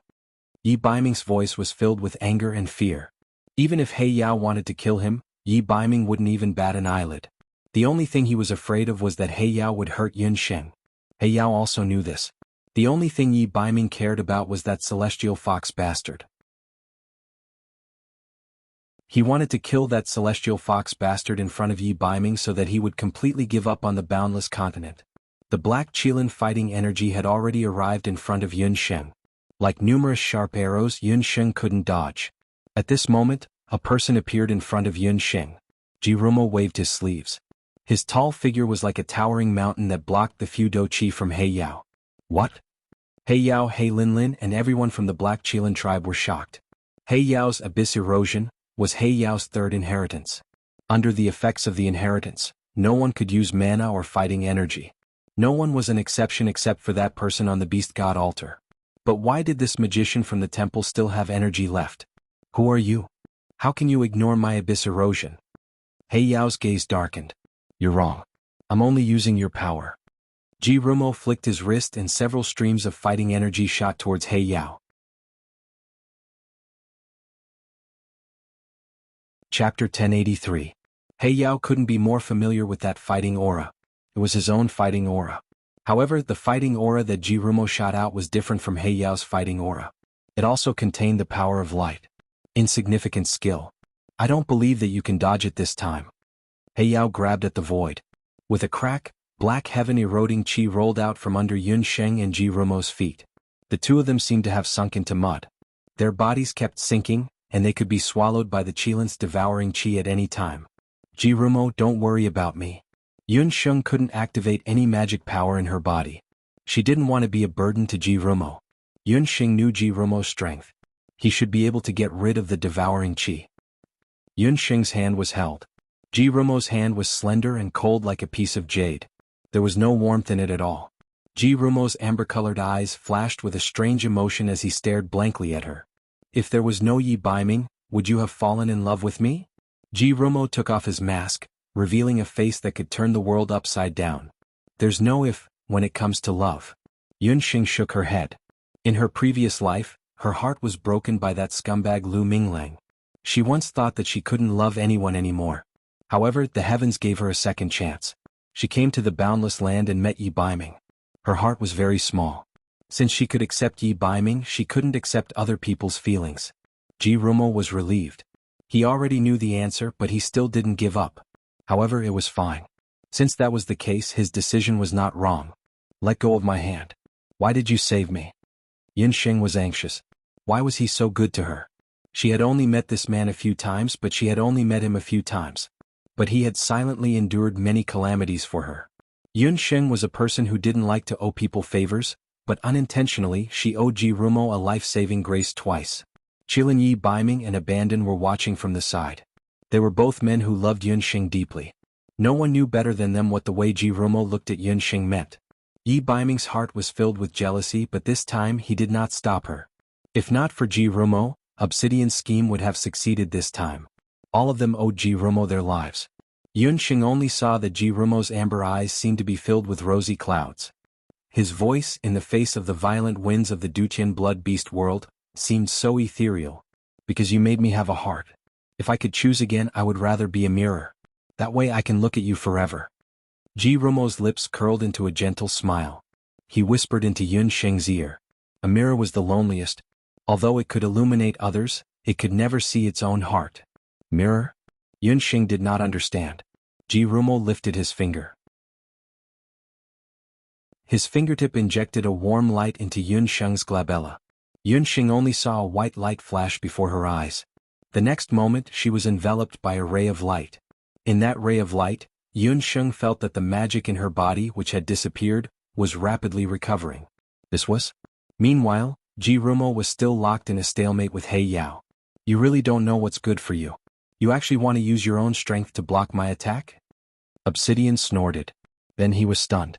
He Yao, I'll return what you've given her tenfold. Jirumo's voice suddenly rose a few notches. Jirumo's body emitted a dazzling light. That light tore apart Obsidian's devouring power. Obsidian's heart skipped a beat. That light was like the scorching sun in the clear summer sky. All the foul power would be burned away when it came into contact with the scorching sun. Not only that, there was a terrifying power in the light that could destroy everything. Obsidian felt that this power was enough to destroy his power of inheritance. Who was it? Why did he have the terrifying power to destroy the Qilin's power of inheritance? Obsidian narrowed his eyes. At this moment, his pupils contracted violently as if he had seen the most unbelievable thing in the world. Jirumo had disappeared. There was only one mirror in the sky. That mirror was only the size of an ordinary heart-protecting mirror. It was shaped like an ancient bronze mirror. However, countless rays of light suddenly shot out from the mirror. The rays of light immediately devoured Obsidian's devouring power and reflected his power of inheritance back. The rays of light were like thousands of arrows, shooting towards Obsidian and the warriors of the Black Qilin tribe. At this moment, Yunxing and everyone else were staring at the mirror with dumbfounded expressions. Heavenly Fate Mirror, one of the 8 barren divine artifacts. Damn it. Even Obsidian couldn't block the strong light emitted by the Heavenly Fate Mirror. Under the strong light, the Black Qilin warriors were all killed by the reflected power of inheritance. Jirumo was actually the Heavenly Fate Mirror. Yunxing looked at the mirror in the sky. She didn't expect Xiao Wenshu to be the Heavenly Fate Mirror. No wonder he could learn any magic. Mirrors were able to reflect everything. Father, save me. He Linlin screamed. She could feel the battle chi in her body being devoured by the Heavenly Fate Mirror. Obsidian's situation wasn't much better than He Linlin's. His third power of inheritance was especially strong when used on himself. Under the refraction of the Heavenly Fate Mirror, most of his battle chi was devoured. Go. Leave this place immediately. Blacklight had no choice but to tear a magic scroll and teleport away with his daughter, He Linlin. The Black Qilin tribe disappeared. Hundreds of Black Qilin tribe's corpses were still on the ground. Obsidian and his daughter had escaped. No one had expected that such a shocking turn of events would occur in the blink of an eye. And this reversal was because everyone stood rooted to the ground, dumbstruck. The mirror in the sky fell to the ground. Crack. There was a crisp cracking sound. Obsidian's third power of Qilin inheritance was extremely terrifying. It contained the devouring power of darkness, which brought irreparable side effects to the heavenly fate mirror. Obsidian was gone, and the heavenly fate mirror was destroyed. Yunxing hesitated. She walked forward and picked up the heavenly fate mirror. It was an exquisite mirror. The frame was exquisitely carved. The surface of the mirror was damaged. There were many deep cracks on the surface of the mirror. Drops of blood-like red liquid flowed out from the cracks. This chapter is a godly turn of events. Yes, many people will probably curse me for being tricked. Turning on the complaining mode. The so-called Chinese New Year is an endless amount of food to eat, an endless amount of parties to run, and an endless amount of troublesome questions to ask. Old girl expressed that her heart was stuffed, and she had very little time to sit down and write. Thank you for your continued support.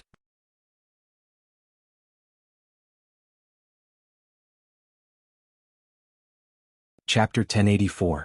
No one would have thought that Jirumo was actually the Heaven's Mandate mirror that they had been searching for. No one would have guessed that at the last moment, Jirumo would actually choose to use his true body to block He Yao's attack. The crowd was completely silent. Only Yunxing lowered her head and looked at the mirror.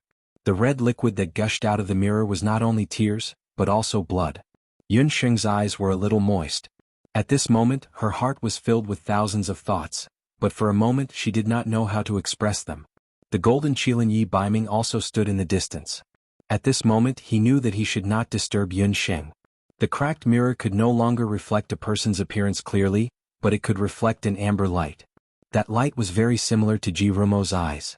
It was as gentle and as heart-palpitating. Yunxing used her fingers to rub the irreparable crack on the mirror. When it brushed across her skin, there was still a faint pain. Jirumo's last words were still echoing in his ears.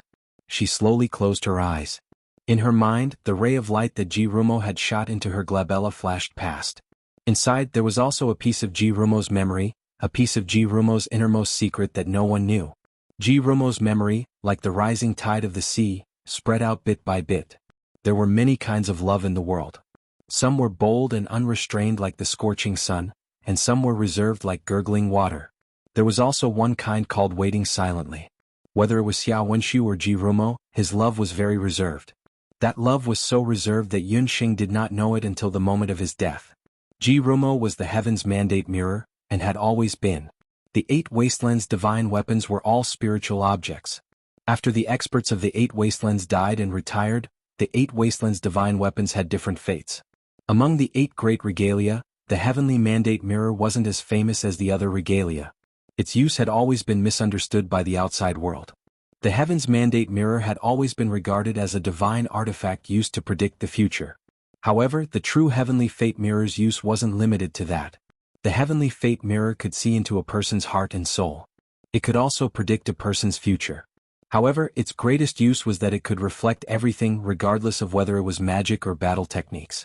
However, that was only the case during battle. Most of the time, the Heaven's Mandate mirror was like an ordinary mirror, only reflecting other people's things. After the fall of the 8 powerhouses, the Heavenly Mandate mirror fell into the hands of the commoners. Because no one had discovered the true use of the Heaven's Mandate mirror, it had always been mistaken for an ordinary mirror due to its exquisite appearance. It was like an ordinary commodity going around in circles and falling into the hands of different people. Because it had experienced many generations of hosts and seen countless human emotions and desires, it started to form its own consciousness. This continued until it fell into the hands of the wife of a Penglai merchant. After the merchant's wife obtained the Heavenly Mandate mirror, she couldn't bear to part with it. However, as she aged, her appearance gradually deteriorated. Coupled with the fact that her husband had a change of heart, the merchant's wife couldn't face the fact that she was aging. In a fit of anger, she threw the Heavenly Mandate mirror into the Penglai Sea. The Heavenly Mandate mirror, one of the 8 barren divine artifacts, sank to the bottom of the sea for hundreds of years, untouched by anyone. Under the cleansing of the Penglai Sea, the Heavenly Mandate mirror absorbed a large amount of spiritual qi from the heaven, earth, and sea. The consciousness of the people in the Heavenly Mandate mirror became clearer and clearer. Finally, using his own divine power and his curiosity towards the human race's 7 emotions and 6 desires, he transformed into a baby boy. Coincidentally, when it was washed up on the beach of Penglai, Xiao Wenshu, who was just a baby boy, was adopted by the Emperor Zhao in red. After transforming into a human, Jirumo had been working hard to learn how to be a human. However, he still couldn't learn the human emotions and desires. He treated people gently because he didn't care about anyone. He didn't hate or feel joy because in his eyes, all living things were equal. Until one day he met Yunsheng as Xiaowenshu. At first, Jirumo was just curious because Yunsheng was the first person that Jirumo couldn't see clearly with his Heaven's Mandate mirror. But Jirumo didn't know that his curiosity would one day evolve into a special emotion that he couldn't control. The second time Jirumo met Yunsheng was in Yujing. At that time, he had witnessed her magical talent and astonishing medical skills. He tried to collect all kinds of information about Yunsheng. Slowly, his interest in her became stronger and stronger. He sneaked into the little Xiantong. The first time, he disguised his identity just to observe Yunsheng at a close distance. The more he observed, the more he couldn't extricate himself from Yunsheng. Later, when he realized that something was wrong with him, it was already too late. He went against heaven's will, saved Yunsheng, and used a part of his divine power to help Yunsheng escape a life-and-death situation. All of this was just because he didn't want Yunsheng to be hurt. If you have the heart, you're a human. If you don't have the heart, you're a divine tool. A divine tool was a divine tool. Even if he had been a human for many years, he still couldn't escape the fate of turning back into a divine tool. Jirumo probably already knew the result, but he still chose to sacrifice himself. Jirumo's feelings, she probably didn't even have the chance to repay him in this life. Everything is fate.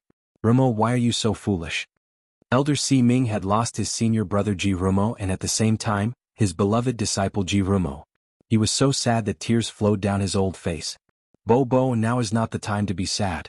Master, look at the entrance to the blood world. Bo Sheep was restless. The entrance to the blood world was forcefully opened by He Yao using his own power. He Yao was driven away, but the entrance to the blood world didn't disappear. Instead, because of the fierce battle between Jirumo and the Black Qilin King, the crack in the sky above the Duqian blood world became bigger. Even though He Yao and Ba Shipand were driven away, if they couldn't completely seal the entrance to the blood world, the Beast God Altar and the other beast clans of the 8 Desolate Tribe would still have a chance to invade again. Perhaps influenced by Jirumo, Gufeng seemed to have made up his mind and said loudly, Chang, Elder Si Ming, let us complete the last step and let the blood seal return to the boundless land. Let's chase those damned Bakra orcs out forever. At this moment, Gufeng's voice was resolute, and there was a hint of a manly spirit in it. Jirumo was a light magician. He used his life to drive He Yao away. Gufeng was also a light magician. He could also give his all to protect the boundless land. That's right. We can't let Rumo die in vain. Everyone please leave the Duqian blood seal. Gufeng and I will use the power of light to reconstruct the Duqian blood seal. Elder Si Ming regained his rationality after being sad. Chapter 1085. The Heaven's Mandate mirror had fallen, but the crisis of the blood realm was still not over. At this time, sadness was no longer of any use. As one of the 8 barren divine artifacts, the Heaven's Mandate mirror still guarded the will of the 8 great elites at the last moment.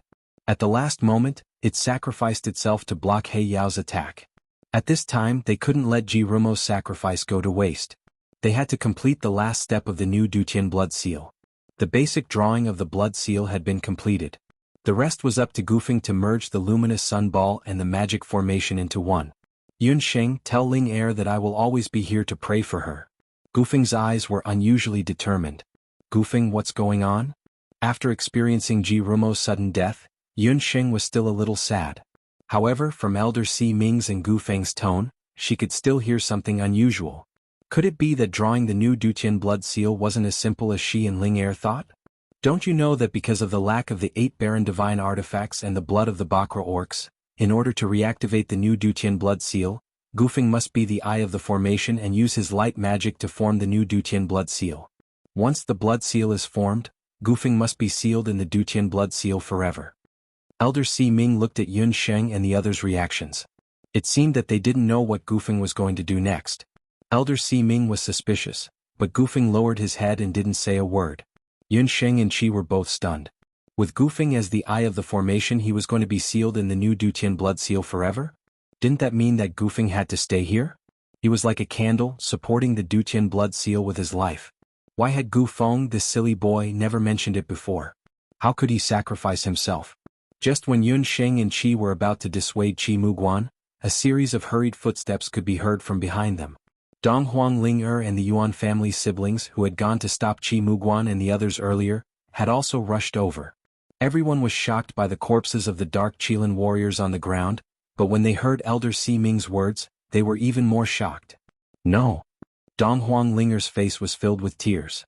Just now, when Dong Huang Linger rushed over and saw the terrifying battle chi fluctuation coming from the Duqian blood seal, she knew that the powerful He Yao must be at the Duqian blood seal.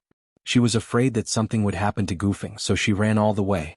At that time, Dong Huang Linger knew that in her heart, she had never been able to let go of Gufeng. Dong Huang Ling regretted.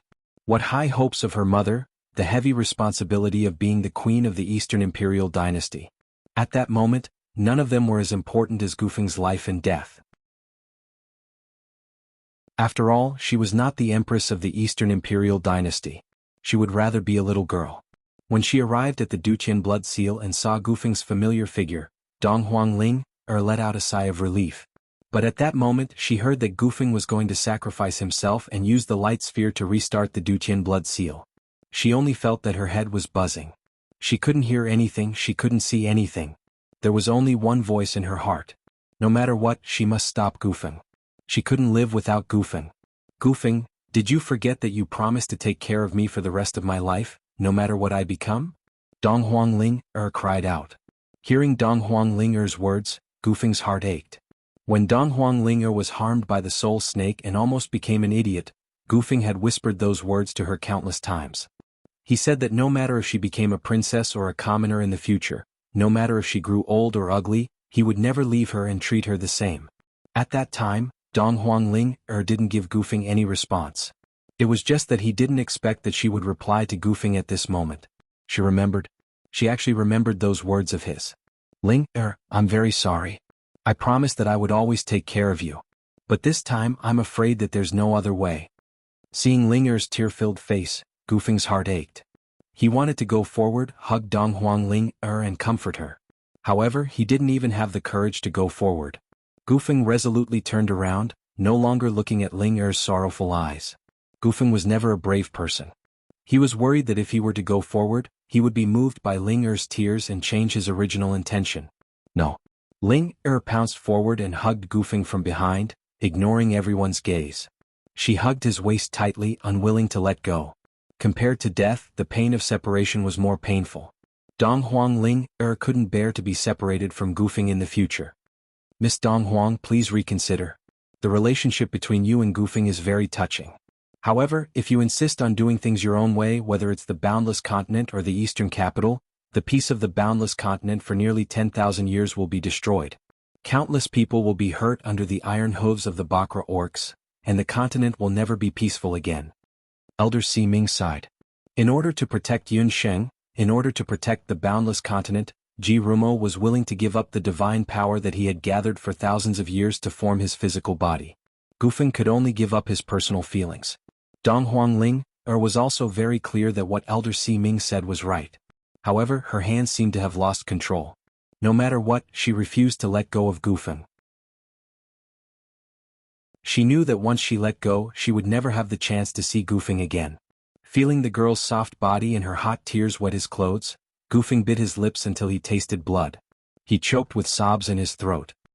He resisted, not allowing himself to be shaken, and not letting Ling discover his sadness.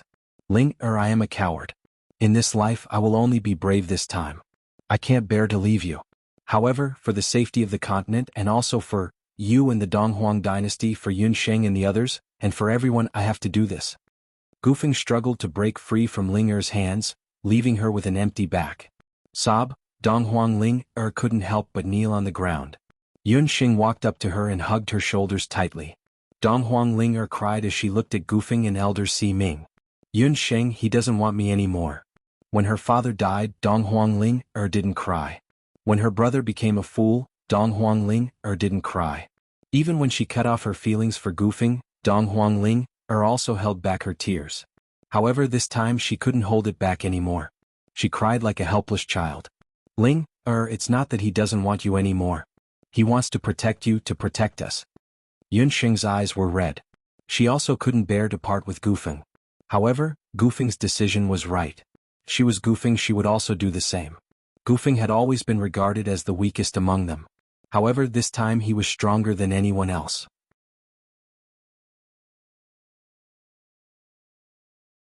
Chapter 1086. Seeing that Dong Huanglinger was still crying, Yun Sheng could only harden her heart and secretly activate the power of the Dark Needle. A dark needle shot into Dong Huanglinger's sleeping acupoint. Dong Huanglinger felt her body go numb and sleepy. She leaned on Yun Sheng's body and fell asleep. Seeing this, Gufeng nodded at Yun Sheng gratefully. Yun Sheng had always been the one who understood him the most. Unexpectedly, Yun Sheng glared at Gufeng fiercely. "Gufeng, you bastard! How dare you hide such an important thing from us? Remember, you must succeed and wait for us in the Duqian blood seal. I will definitely find a way to get you out." Yun Sheng secretly swore in her heart that she would definitely not let Gufeng be sealed in the blood seal. She would definitely think of a way. "That's right, Gufeng. Not only is Ling waiting for you, we are also waiting for you. You must hold on until Yun Sheng and I find a way to save you," she said in unison. Seeing the sincere eyes of his friends and their determined voices, Gufeng's eyes couldn't help but turn red. He nodded solemnly. No matter when he, Yun Sheng, Qi and Ling would always be together. Gufeng and Elder Si Ming stood in the middle of the newly drawn heavenly blood seal. "Gufeng, Rumo is right. You are the one who can see the most clearly among all of us. You are also very lucky to have a group of companions who are willing to go through life and death for you." Elder Si Ming looked at Gufeng with a new gaze. Just now, the words of Yun Sheng and Gufeng's group of companions had deeply touched Elder Si Ming. All along, the Temple of Dharma had been protecting Wuji and its people. However, when faced with real danger, they were not as resolute as a normal magician like Gufeng. This group of young magicians might not be able to compete with the powerful Bakra orcs with their current strength. However, they had unshakable faith and the most sincere friendship. One day, this group of people would grow and become the backbone of the boundless world. However, don't worry. Before Rumo died, he injected half of his mana into this magic array. This way, your consumption will be greatly reduced. After you use the light sun ball, I will put you into a state of suspended animation for a while. This way you will consume less life mana. If there is a day you will be able to replace you and become the eye of the array, perhaps there will be a day when you will meet again. Elder's words stunned Gufeng's words. "But Elder Si Ming, if you do that, won't you?" If he did that, Elder Si Ming's mana would be greatly depleted. Just like Ji Rumo, Elder Si Ming had also used a large amount of mana to draw the magic array. If he helped Gufeng, his mana would be almost completely depleted. In that case, wouldn't he? The Emperor Zhao in red was dead, and so was Ji Rumo. Elder Si Ming was suddenly enlightened. All the grudges and hatred were no longer important. The most important thing now was to help Gufeng reactivate the Duqian blood seal. As long as he could do that, Elder Si Ming would not hesitate even if he had to sacrifice his cultivation. Before He Yao escaped, he tore open another crack in space. This crack undoubtedly caused the Duqian blood seal to be damaged even more. Only when Gufeng obtained more power could the Duqian blood seal be successfully reconstructed. Having lived to this age, this old man is already nearing the end of his life. "I have no regrets even if I die. There is already a successor on the continent." Elder Si Ming looked at the young men and women outside the Duqian blood seal with relief. This battle was exceptionally cruel, but it also gave Elder Si Ming hope. Even if the Law Temple was no longer around, there would still be many outstanding magicians on the continent. Yun Sheng Yi Baiming, the magician elite camp of the continent. He could go without worry. Gufeng still wanted to say something. However, Elder Si Ming shook his head and suddenly chanted. His law spirit appeared in his body. The power of his law spirit was like warm sunlight. Strands of mana flowed into Gufeng's body without reservation. Gufeng's law spirit, which was originally not very strong, was nourished by Elder Si Ming's law spirit. It was like a sprout that was nourished by the spring rain, rapidly growing stronger and stronger. Peak Sky Magician, Saint-level Law Overlord, Gufeng's light law spirit was rapidly expanding. Witnessing this scene, apart from being shocked, the crowd could not help but feel deeply moved by Elder Si Ming's actions. He was sacrificing his life in exchange for the future of the continent. If Gufeng's power increased, the new Duqian blood seal would be stronger, and the chances of stopping the invasion of the Bakra orcs would increase greatly. Just as Gufeng was absorbing Elder Si Ming's mana, the air above the Duqian blood realm was churning. At that moment, at the entrance of the blood realm that was dozens of meters wide. About 100 miles away from the entrance of the blood realm, in the Chaos Zone, several groups of people were rushing toward the boundless continent. This time there were two groups of people from different Bahuang tribes. Among them there were handsome D clan warriors. Most of them were about 189 meters tall, wearing purple battle helmets and holding sharp spears. On the other side there were golden rock warriors from the 9 Phoenix tribe. Each of them was like the wind and their footsteps were neat. However, unlike the Black Chelan tribe who took the lead earlier, the pace of these troops was not hurried, especially the golden rock warriors of the 9 Phoenix tribe. One must know that the 9 Phoenix tribe had always been known as the tribe with the best movement techniques and the fastest speed among the 8 Wastelands beasts. However, this time, after the beast god Alter gave the order to invade the boundless continent, Green, as the young leader of the 9 Phoenix tribe, was lazy. From the time he gathered his troops to the time he sent them out, everything was done slowly. It did not look like he was going to war at all. Instead, he looked like he was going on a sightseeing tour. Green, according to your speed, by the time you reach the boundless land, I'm afraid that the Black Chelan tribe and the other tribes will have already seized the opportunity. Seeing his good friend like this, Purple could not bear to continue watching, and he glanced at his good friend with some resentment. After all, the 9 Phoenix tribe and the D clan were the superior beast tribes among the Bakra orcs. If the two of them did not get any military merits after sending out their troops, they would not be able to report back to their superiors. I heard that He Yao is going out personally. The result is the same even if we arrive early or late. The group of men from the Black Chelan tribe are typical battle maniacs. A man in a green robe stood beside Purple. If it wasn't for Purple directly calling out Green's name, it would be very hard for anyone to believe that the little Shota Green of the 9 Wan clan, who was still as beautiful as a young girl 3 years ago, would actually undergo such a huge change in just a few short years. New Year's Eve, remember to throw away your monthly ticket.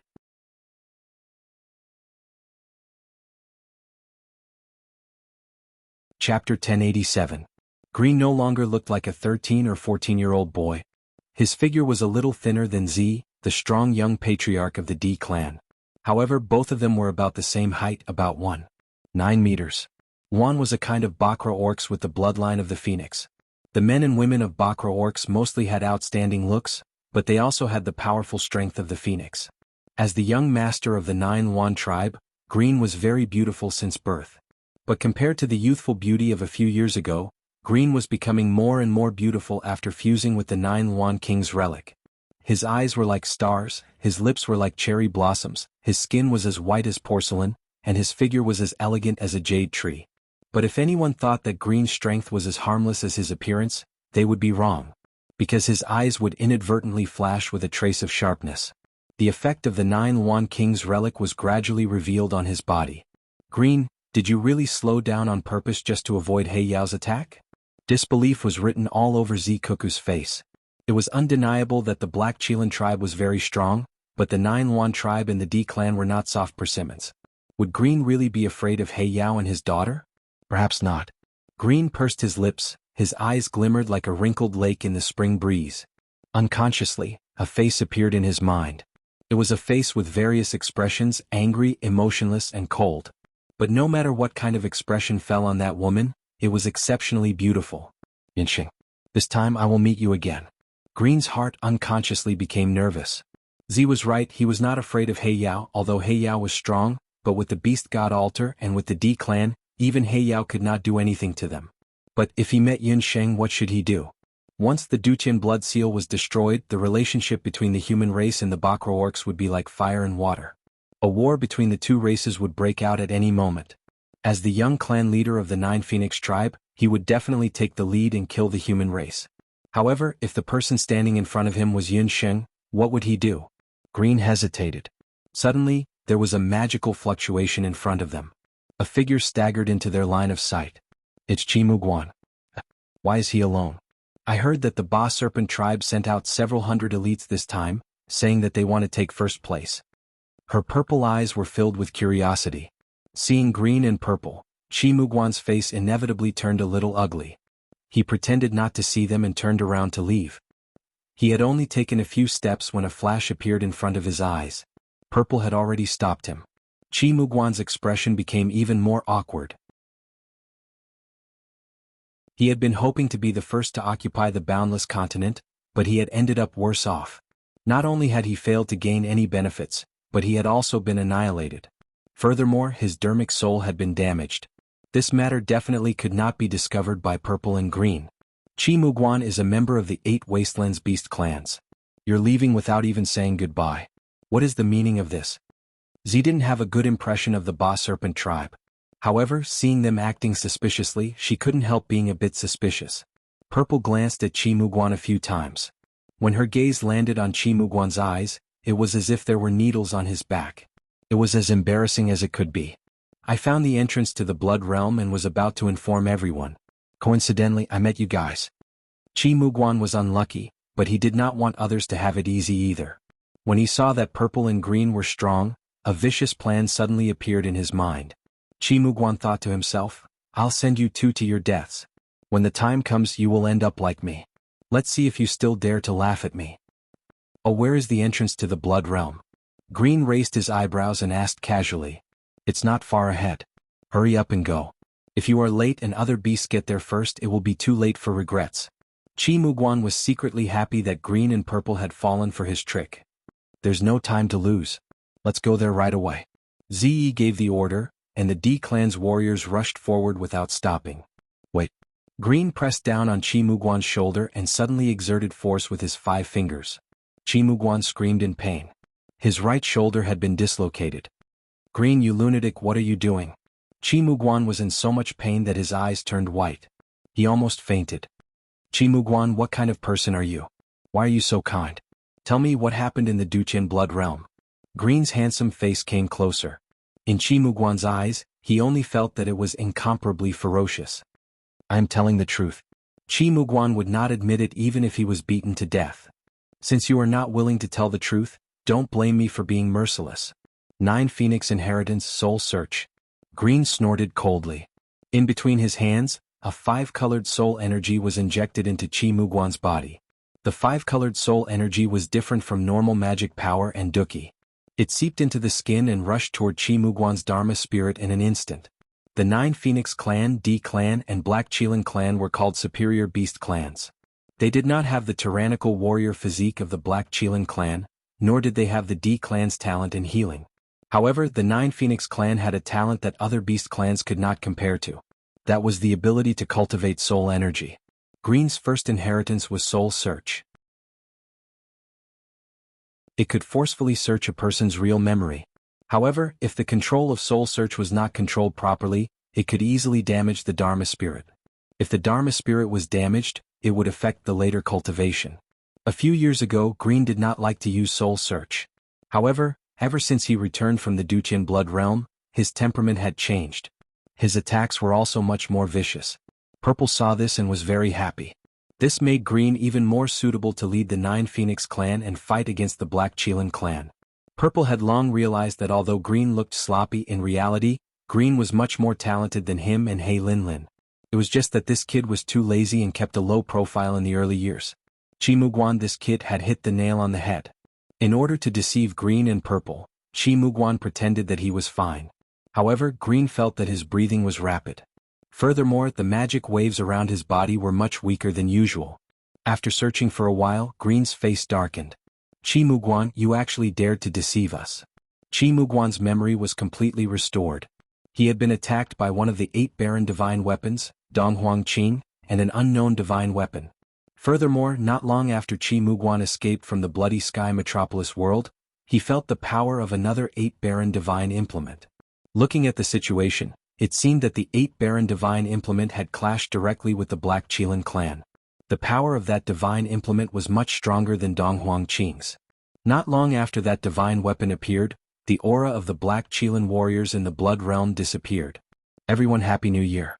I wish everyone a Happy New Year.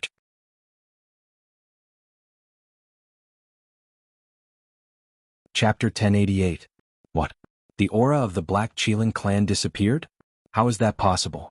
The Black Qilin clan sent out 1,000 warriors, led by He Yao and He Linlin. Z couldn't believe it. Even the warriors of the D clan and the 9 Phoenix clan didn't believe it, let alone Z. The 1,000 elites of the Black Qilin clan weren't easy to deal with. He Yao alone was more powerful than tens of thousands of people. He Yao was known as the most powerful leader of the Bakra orcs in recent years. Even the leaders of the Nine Phoenix clan and the D clan might not be able to defeat him. The soul-searching can't be wrong. The humans have probably found other 8 barren artifacts. If I'm not wrong, the artifact that defeated He Yao is the legendary Heavenly Fate Mirror, which can reflect all magic and combat skills. Green had studied the 8 barren artifacts. Among the 8 barren artifacts, most of them were controlled by humans. Only the Heavenly Mandate Mirror was stronger when facing a stronger opponent. Rather than saying that He Yao was defeated by the Heavenly Mandate Mirror, it was more accurate to say that he was defeated by himself. In that case, doesn't the human clan have 2 8 barren divine artifacts? Purple was also frightened. No, the humans are cunning. I'm afraid they have more than 2 divine weapons. Green thought that the humans must have other 8 barren divine weapons. Chimuguan, how dare you lie to us? Do you believe that I'll kill you? Zichi's face was frosty. He almost fell for it. He lifted Chimuguan up and was about to flare up. I'm the young leader of the Bash tribe. If you dare to hurt me, my father won't let you go, Chimuguan shouted. Z, let him go. Green gave Z a look. Z had no choice but to let go. Chimuguan hurriedly crawled up and fled in a sorry state. Why didn't you let me kill him? Z hated people like Chimuguan who backstabbed others. It's not time to kill him yet. I left a soul seed in his Dharma soul. Green's eyes were deep. Z's eyes narrowed. Green had planted a soul seed in Chimuguan's Dharma soul in an instant just now? As Green's best friend since childhood, Purple was one of the few people who knew about Green's inheritance. Green's first inheritance was the soul search that he had used on Chimuguan earlier. The second inheritance was the soul devouring. It was to absorb the opponent's magic soul for his own use. Green's third inheritance was obtained after he obtained the 9 Yuan King's Saraira. It was also Green's most powerful inheritance, the soul seed. The soul seed was a special kind of magic power. It could absorb the power of a person's mana soul without anyone noticing. Once the soul seed matured, the person who was planted with the soul seed would become a puppet, completely under Green's control. Speaking of which, Green's soul seed was similar to the Heart Distress Lantern, one of the 8 Barons' divine artifacts, and the corpse puppet technique of the Celestial Fox people. However, it was different from the Heart's Lantern corpse puppet technique. There was no way to get rid of the green soul seed. The only way to get rid of the soul seed was to detonate the soul seed. However, if that were to happen, the person who was implanted with the soul seed would definitely die. Chimuguan had been struck by Green's soul seed. His future outcome would undoubtedly be 100 times more miserable than death. Why would Green use such a despicable method? He was really different from before. What exactly caused such a huge change in him? Z thought to herself. Green's eyes were also flickering. In fact, he did not tell Z all of Chimuguan's memories truthfully. According to Chimuguan's memories, the group of people who used the 8 Barons' divine artifacts in the Blood World were the people from the mainland's magic elite camp that they had encountered earlier. After Green returned to the 8 Barons continent, he had already investigated. Yun Sheng was from the mainland's magic elite camp. Moreover, she was one of the most outstanding students in the camp. Green sighed in his heart. There was an indescribable sense of melancholy. Green, what should we do next? If even He Yao did not gain any benefits, even if we go to the Duqian Blood World, we will only be asking for trouble. Z muttered. As they spoke, a beastly roar that sounded like a cheetah's roar came from the Chaos Zone. Hearing the roar, Green's eyes changed. He and Z looked at each other. It's the Beast God Altar's call signal. Green and Z recognized it. It was the Beast God Altar's call signal. This time, the Beast God Altar sent the 3rd and 5th priests. The call signal was sent by the 5th priest. Z did not like the 3rd priest. The 3rd priest was lustful. In his early years, he had robbed some outstanding young men and women from the D clan. As the young master of the 9 Phoenix tribe, Green did not want to wallow in the mire with those people. If that's the case, why don't we hide in the Duqian Blood World first and wait for an opportunity to act? Z and Green ignored the call signal and rushed towards the entrance of the Blood World that Chimuguan had mentioned earlier. They planned to enter the Blood World before the 3rd priest. The one who sent the call signal was indeed the 3rd priest of the Beast God Altar. The 3rd priest was in a part of the Chaos Zone where the magic barrier was relatively weak. He was waiting for the arrival of the other Bakra orcs. The 3rd priest was a middle-aged man about 30 or 40 years old.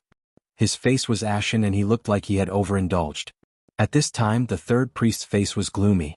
After hearing the call signal, the first to arrive was the beaming tribe of the Bakra orcs. After that, the Blue Hell Wolf tribe and the Celestial Fox people arrived one after another. What's the matter with the other tribes? How dare they defy the beast god altar's order? When we return, I must report this to the first priest. The third priest was originally going to travel with the fifth priest. However, the fifth priest was greedy and rushed into the Duqian blood world first. Thus, the third priest was left alone. Once she left, there was no news of her. The third priest tried to contact her several times, but he could not reach her. The third priest did not expect that the fifth priest had met with misfortune. After all, in the third priest's opinion, the fifth priest's ability to control corpses was unmatched by the human race. He thought that the fifth priest had colluded with the Black Chelan tribe to steal the credit. Thus, the third priest was anxious to enter the blood world. However, when he forcefully broke through the seal of the blood world, he discovered that the human race's magic barrier seemed to have changed. Originally, after the Duqian blood seal collapsed, the magic barrier between the 8 desolates and the boundless continent was constantly weakening. In the end, the magic barrier would completely disappear. However, after searching for a while, the third priest discovered that the magic barrier, which was originally weak, was constantly strengthening. This trend shocked the third priest. There was only one possibility for the magic barrier to keep strengthening. That was, the human race had found a way to redraw the Duqian blood seal. Happy Year of the Goat. Happy New Year to everyone. May everything go well and be healthy.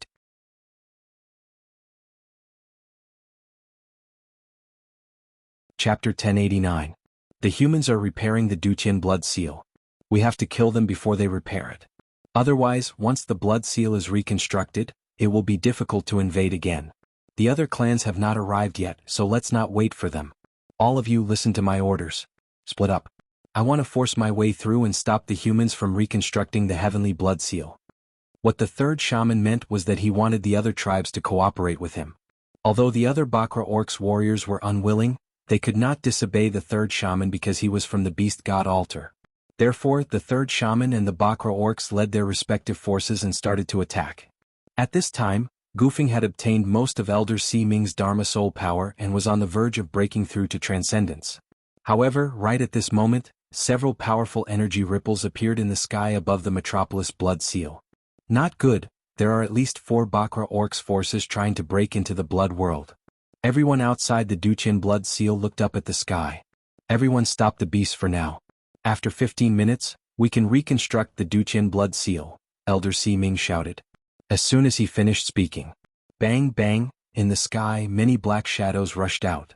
Those black shadows rushed towards the core area of the Duqian blood seal where Gufeng and Elder Si Ming were at. Obviously, the other party already knew that Gufeng and the others were the key to reconstructing the blood seal this time. At this moment, Senior Sister Lan and the others also rushed over with their people. The situation is urgent. Everyone spread out immediately. We only need 15 more minutes.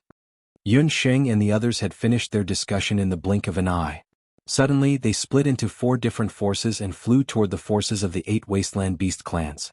Sister Lan led the continent's magic elite camp, Yun Sanglong and Yuan Buku led the Hunter Corps, Yun Sheng and Ling Er led a group of magical beasts, and Yi Baiming and Tycoon Jin formed an army. On the Boundless Continent's side, 4 teams were swiftly formed, and they headed towards the 4 directions of the Duqian bloodstains. Tisk, ignorant humans, you actually dare to obstruct my Blue Abyss Wolf clan. The people who bumped into Sister Lan and the others were the Blue Abyss Wolves of the 8 Desolation tribe. The wolf warriors of the Dark Green Wolf tribe howled at the Sky Wolf and turned into werewolf warriors. The snow domain is frozen. A trace of coldness flashed across Senior Sister Lan's face. Enemies were truly bound to meet on a narrow road. Earlier, she'd once suffered a loss at the hands of the young patriarch of the Green Nether Wolves, Chinya. This time she wanted to take revenge. Ice blue water element surged out from Blue's body. In an instant, several wolf warriors of the Blue Nether Wolf tribe were sealed in ice. Kill. The mages of the elite mage camp from the continent all displayed their abilities. They charged forward like fleas and killed the werewolves. Humans, I am Rita from the Behemoth tribe. If you have the guts, fight me. The leader of the Behemoth tribe this time was the ugly female giant Rita. She had successfully merged with a portion of the Behemoth King's Sarira. She charged forward and swung her arms like 2 sticks. In an instant, many of the hunters from the Heaven Extermination hunting troop were flung away. At this moment, a figure descended from the sky like a javelin. The person swept his right arm and swept away a few hunters who were about to land on the ground. He actually managed to defuse Rita's energy. Yun Songlong from the Zhou state is here to challenge you. Yun Songlong's figure was tall and sturdy. He could tell that Rita was very powerful. Normal hunters were definitely not her match. You are quite a man. You are qualified to fight me. Rita laughed loudly. The two of them jumped up at the same time. Like two ferocious tigers, their intense chi rubbed against the air, giving off a burning smell. On the other side, Yun Sheng and Dong Huanglinger also bumped into the people from the Celestial Fox tribe. This time, the Celestial Fox tribe also sent out a few hundred fox warriors. This person was one of the generals under the chief of the Celestial Fox people, Hu Qianxiu. You are not the saint. Just when he was about to unleash his power, he suddenly saw Yun Sheng who was leading the group. Needless to say, this person mistook Yun Sheng for the saintess of the Celestial Fox people. Listen, I don't want to fight with you. If you back off quickly, I can spare your lives. When Yun Sheng saw the people from the Celestial Fox people, she thought of Hu Sheng who died an unjust death. In fact, Yun Sheng didn't have any grudges with the Celestial Fox people. She also had half of the bloodline of the Celestial Fox people. Who knew that not only did Yun Sheng's words not receive the gratitude of the Celestial Fox people, but the Celestial Fox magician who was leading the group sneered. Warriors of the Celestial Fox people, listen to my orders. The chief has given the order. Hu Sheng is not a woman and is colluding with humans. Everyone has the right to kill him. Whoever kills Hu Sheng will be rewarded 10,000 gold coins. Ever since Hu Sheng fell to the boundless world, the chief of the Celestial Fox people, Hu Qianxiu, saw her as a great humiliation. Therefore he gave the order to kill both inside and outside the clan. When Yun Sheng heard that, the last bit of pity in her heart disappeared. She sneered.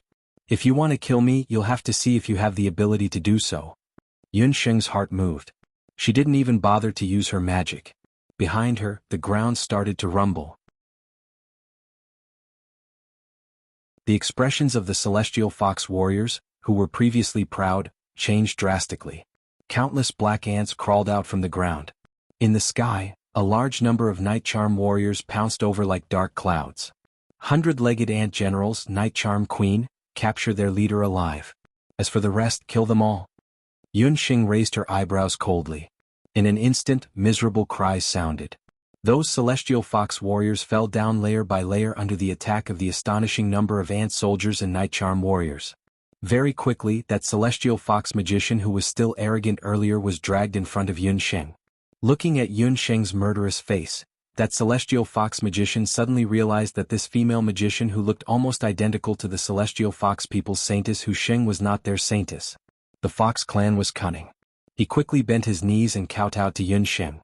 Honorable female magician, I was blind. I beg you to let me go. Let me ask you, why did you want to kill Hu Sheng? Yun Sheng grabbed the Celestial Fox magician. I'll tell you everything. There were rumors that the saintess Hu Sheng was sold to the auction house of the human race and became a promiscuous female slave. The clan leader was furious and imprisoned the saintess's mother. He ordered that if anyone saw the saintess, they were to kill her. The Celestial Fox magician was frightened by Yun Sheng and spilled everything. Who was the one who spread the news? Did anyone verify it? When Yun Sheng and Dong Huanglinger heard that, they both felt that Hu Sheng had surrendered.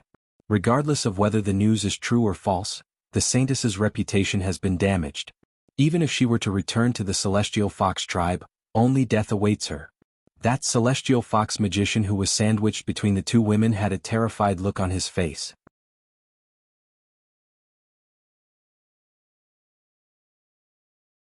Chapter 1090. Yun Sheng's eyes turned cold bit by bit. Her lips curled up into a smile. When that Celestial Fox magus saw Yun Sheng's smile, he only felt a chill in his heart. Bang! An extremely violent magic power shot down from the sky and hit the head of that Celestial Fox magus.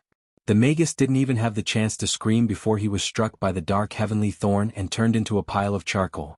Poor Hu Sheng. Before she died, her only wish was for Yun Sheng to bring her ashes back to the Celestial Fox tribe. However, her people had never planned to welcome her back. Yun Sheng, Hu Sheng's ashes? Dong Huanglinger's face was filled with sadness. She felt that Hu Sheng's death wasn't worth it. Like Yun Sheng, Dong Huanglinger also vaguely guessed that Hu Sheng didn't want to be a burden to others. Another reason was that she hoped that Yun Sheng could go to the Eight Wastelands continent on her behalf and save the declining Celestial Fox tribe. However, the celestial fox people's actions had already made Yun Sheng completely disappointed in them. I will bring Hu Sheng's ashes back and save her mother. As for the celestial fox tribe, it has nothing to do with me whether they are strong or weak. Yun Sheng looked around and realized that the situation of the battle was better than she had expected. Sister Lan, second uncle, and the others had basically controlled the other party. However, the third priest's expression didn't look too good. Damn it. These humans do have some skills. They actually blocked all the attacks from the surroundings. The third priest roared. His eyes were filled with anger. However, when he saw that the ones who were blocking him were only 2 humans, the third priest felt a sense of hope. The ones in charge of protecting Gufeng and Chang Si-ming were the Golden Qilin Yi Baiming and Tycoon Jin. Seeing that the other party was just a beast and a human, the third priest and the people of the beast god altar behind him all revealed victorious smiles. I advise the 2 of you to quickly retreat. Otherwise only death awaits you. The third priest gave an order, and behind him, nearly 100 beast god altar martial artists pulled off their robes in unison. The third priest was a martial artist. His subordinates were all martial artists. These people were like soldiers who had undergone strict training. Their muscles were strong as if they were carved from marble. These martial artists of the beast god altar had all been baptized by the holy water of the beast god altar. Their bodies were much tougher than humans. Their bodies could penetrate the toughest shields, and their iron fists could directly penetrate the toughest armor. However, the third priest's words did not receive the response he deserved. The eyes of the person on the left under his robes suddenly brightened. His figure took a ghostly step forward and with 2 booms he threw out 2 heavy punches. The wind from the fists was like a flood. The third priest and the martial artists of the beast god altar only felt the air around them tremble. The fierce fists were like spring thunder, sweeping over like raindrops. The astonishing power of the fists actually landed on the martial artist of the beast god altar at the front. That martial artist's body flew backwards, rolling on the ground. His sternum shattered and his heart was directly shattered. With just 1 punch, the martial artists of the beast god altar were completely unable to resist. Ignorant fool. Kill him. The third priest's expression changed slightly. The martial artists of the beast god altar did not care about their numbers. They swarmed forward, trying to use numbers to suppress the human. However, the most terrifying thing was yet to come. After that person was surrounded, not only did he not show any signs of defeat, on the contrary, he seemed to be completely unafraid of the attacks of the martial artists of the beast god altar. Punching left and right, he consecutively sent several martial artists flying. That momentum was unstoppable. What the hell was that thing? The third priest rushed forward, wanting to kill Tyrant Jean. But at this moment, a golden figure flashed, blocking the third priest's path. The third priest did not see who it was. He only saw his palm reach out, grabbing at the person blocking his path. But at this moment, a ball of flame exploded in front of him. The opponent's mouth spat out many magic attacks. Magician. The third priest's expression changed and he floated back a few steps. Just as he dodged several magic attacks, he suddenly heard a biting cold claw wind, weaving into a sky full of claw shadows, like a heavenly net, enveloping the third priest. What kind of magic beast was this? It knew magic and it also knew battle techniques. The sudden change in battle techniques, in addition to the magic attacks from before, caused the third priest to panic. For a moment he also lost his mind. Just as the battle reached a stalemate, one could hear a figure shooting out from within the prime heaven blood seal like a rainbow piercing through the sun. Yinsheng. Quickly look, it's Gufeng. Dong Huangling was extremely excited as she raised her head. It turned out that 15 minutes had already passed. In the sky, the person standing there was none other than Gufeng. On Gufeng's body, his magic soul emitted a boundless golden light. Gufeng had broken through to become a magic god. Gufeng seemed to have grown several years older in an instant.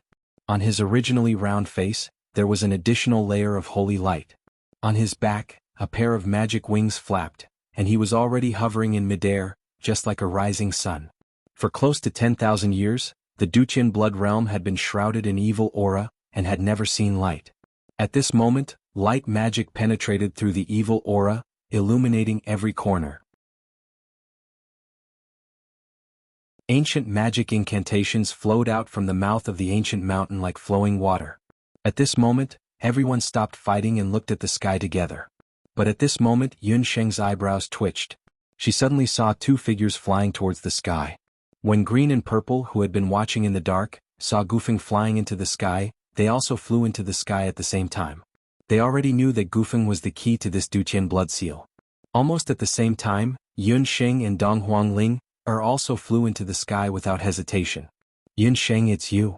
When Green saw Yun Sheng, he was absent-minded for a moment. After not seeing each other for 3 years, Yun Sheng had become even more attractive to him. Her temperament was as cold as ice, yet as beautiful as fire. In the cold wind, Yun Sheng's long hair danced in the wind. In Green's eyes, there was only her. Green recognized Yun Sheng, but Yun Sheng did not immediately recognize Green. You know me? Whether you know me or not, get out of here. Yun Sheng was not polite at all. Her figure flashed, and a 1,000-year-old ice zither appeared in her hand. Green hesitated for a moment, then shook his head helplessly. He stopped Purple. Purple wanted to say something but stopped. At this moment, the magic power emitted by the ball of light quickly spread out.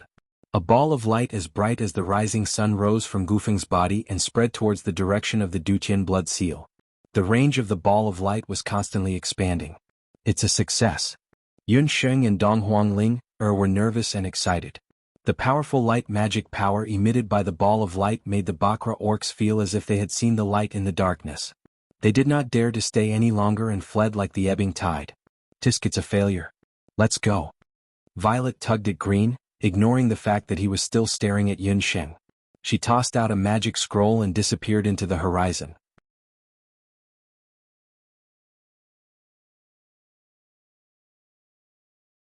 Chapter 1091. The light magic power of the ball of light continued to expand. It was as if light had returned to the continent. On the horizon of the Duqian blood realm, a semicircular ball of light slowly spread out. To the invading Bakra orcs, the new blood seal that contained the purest light magic was like a scourge. The third priest and the others saw that they couldn't stop it and didn't dare to stay any longer. They could only immediately leave the blood realm. In the blood realm, the evil chi that had been fleeing in all directions was shrouded. Those blood cloud beasts that had been restless for the past few days because of the evil aura also calmed down. Look, the entrance to the blood realm has also disappeared. Sister Lan and the others looked at the sky. The entrance to Bloody Sky Metropolis Jia that had been forcefully torn apart by He Yao was like snow meeting the sun of March, quickly shrinking until it completely disappeared. In the sky above the Duqian realm of blood, the evil aura gradually disappeared. The boundary between the 8 Desolates continent and the Boundless continent stabilized once again. Gufeng. After Dong Huanglinger rejoiced, she suddenly realized that once the new Duqian blood imprint was formed, it meant that from today onwards she and Gufeng would be separated forever. Dong Huangling struggled free from Yun Sheng's grasp. She wanted to rush into the new Duqian blood seal. However, the moment she came into contact with the wall of the Duqian blood seal, she was immediately bounced back. The new Duqian blood seal, which had fused with the power of Gufeng's luminous sun sphere, was indestructible. Ling didn't give up. She charged at the Duqian blood seal again and again, but she was bounced back. She looked at Gufeng with a smile on his face. His body was glowing brightly. Tears streamed down her face as she said, "Gufeng, let me in too. I'll accompany you. I'll accompany you to guard the Duqian blood seal. Ling, promise me that you won't be sad anymore." Gufeng looked at Dong Huangling tenderly. She was the first woman he liked in his life, and the only woman he had ever liked. "I've only become the eye of the formation. Remember, I will always be here to protect you. You must become the most outstanding empress in the history of the Eastern Imperial Dynasty." His body eventually turned into a ray of light and was branded into the Duqian blood seal, becoming the eye of the formation that maintained the new Duqian blood seal. Dong Huangling knelt in front of the Duqian blood print and looked at the place where Gufeng had disappeared. "Ling don't be sad. Gufeng hasn't disappeared. We will definitely find a way to bring Gufeng back to your side," Yun Sheng comforted her softly. Yun Sheng could sense that Gufeng was not dead. He was like the guardian of the Duqian blood realm. He was just using his own methods to protect the continent, protect them, and protect Ling. "I won't be sad. I promised him that I will become the most outstanding empress in the history of the Eastern Imperial Dynasty." Dong Huangling stopped crying. She slowly stood up. The tears on her beautiful face had yet to dry, but Dong Huangling's gaze was different. To Dong Huangling, being separated from Gufeng was like a phoenix rising from the ashes. In the long years that followed, she kept her promise to Gufeng and brought the originally weak Eastern Imperial Dynasty back to prosperity. Dong Huangling also became the greatest empress in the history of the Eastern Imperial Dynasty. These were all stories for later. After the Blood Seal was formed and it was confirmed that there were no more Bakra orcs in the Blood Realm, Yun Xing Ling, Elder Si Ming, Sister Lan, and the others also returned to the Duqian relay station. In order to commemorate the sacrifices made by Gufeng and Ji Rumo in the reconstruction of the Duqian Blood Seal, Elder Si Ming and the people of the Duqian relay station erected a magician's sacred monument at the entrance of the Duqian Blood Realm. On it, the names of Ji Rumo and Gufeng were engraved. Yun Xing Ling, don't be sad. Although the new Duqian Blood Seal has been formed, the effects of the Blood Seal's collapse are still very bad. The Great Elder and Elder Si Ming have discussed it. The Magician's Temple will work with the continent's magicians' elite camp. After Sister Lan comforted Yun Sheng and Dong Huang Ling, she also brought some new decisions made by the continent's magicians' elite camp. The Emperor Zhao in Red had fallen, and the Zhao state had fallen into a state without a ruler. Elder Si Ming decided to return to Penglai and disband the Zhao state. As for Sister Lan, she would lead the continent's magicians' elite camp to work with the Hunters Guild to clean up the blood cloud beasts that escaped from the Blood Realm and the civilians that were injured by the Blood Qi. Dong Huang Ling, decided to return to the eastern capital alone. Yun Xing, you don't have to worry about me. Just as you said, Gufeng is still by my side. I will come to the Blood Realm to visit him from time to time. I heard that after He Yao escaped, Du Guxiu also disappeared. With that, the power that suppressed the Donghuang dynasty in the past has also completely disappeared. This is a great opportunity for me to reorganize the dynasty. Donghuang Ling and Yun Sheng reluctantly bid farewell. Although Yun Sheng also wanted to accompany Donghuang Ling back to the eastern capital, Donghuang Ling rejected her. Donghuang Ling knew that Yun Sheng had many more important things to do. After Ji Rumo's death, the whereabouts of the Netherworld Ghost Key was still a mystery. Yun Sheng still needed to find the Netherworld Ghost Key and find a way to save her mother. This was also the most urgent thing for Yun Sheng to do right now. The Golden Qilin Yi Baiming also needed to find a way to restore his human body as soon as possible.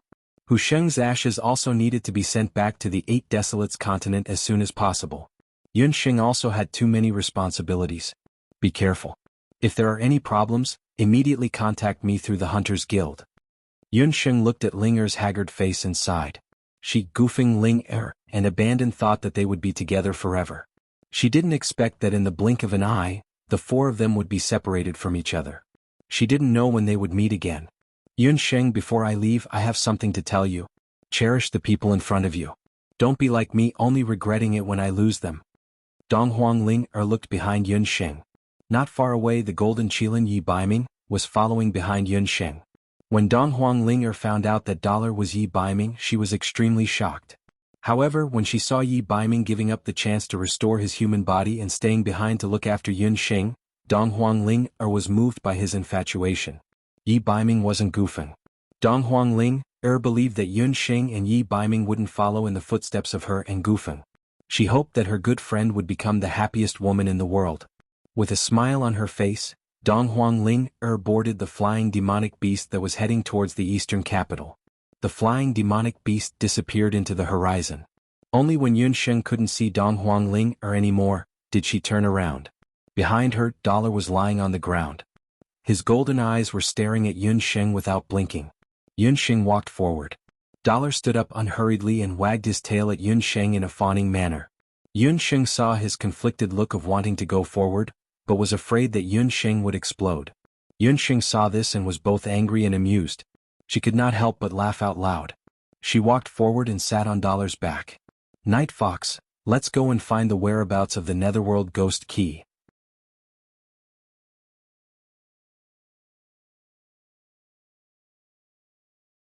Chapter 1092. When Yun Sheng said this, her eyes were filled with gentleness. She wrapped her arms around Dollar's head and pressed her face against Dollar's scales. Through the delicate scales, Yun Sheng could hear the strong heartbeat in the Qilin's chest. Thinking back, Yi Baiming didn't hesitate to give up the opportunity to regain his human form and stay. Yun Sheng felt that she was very happy.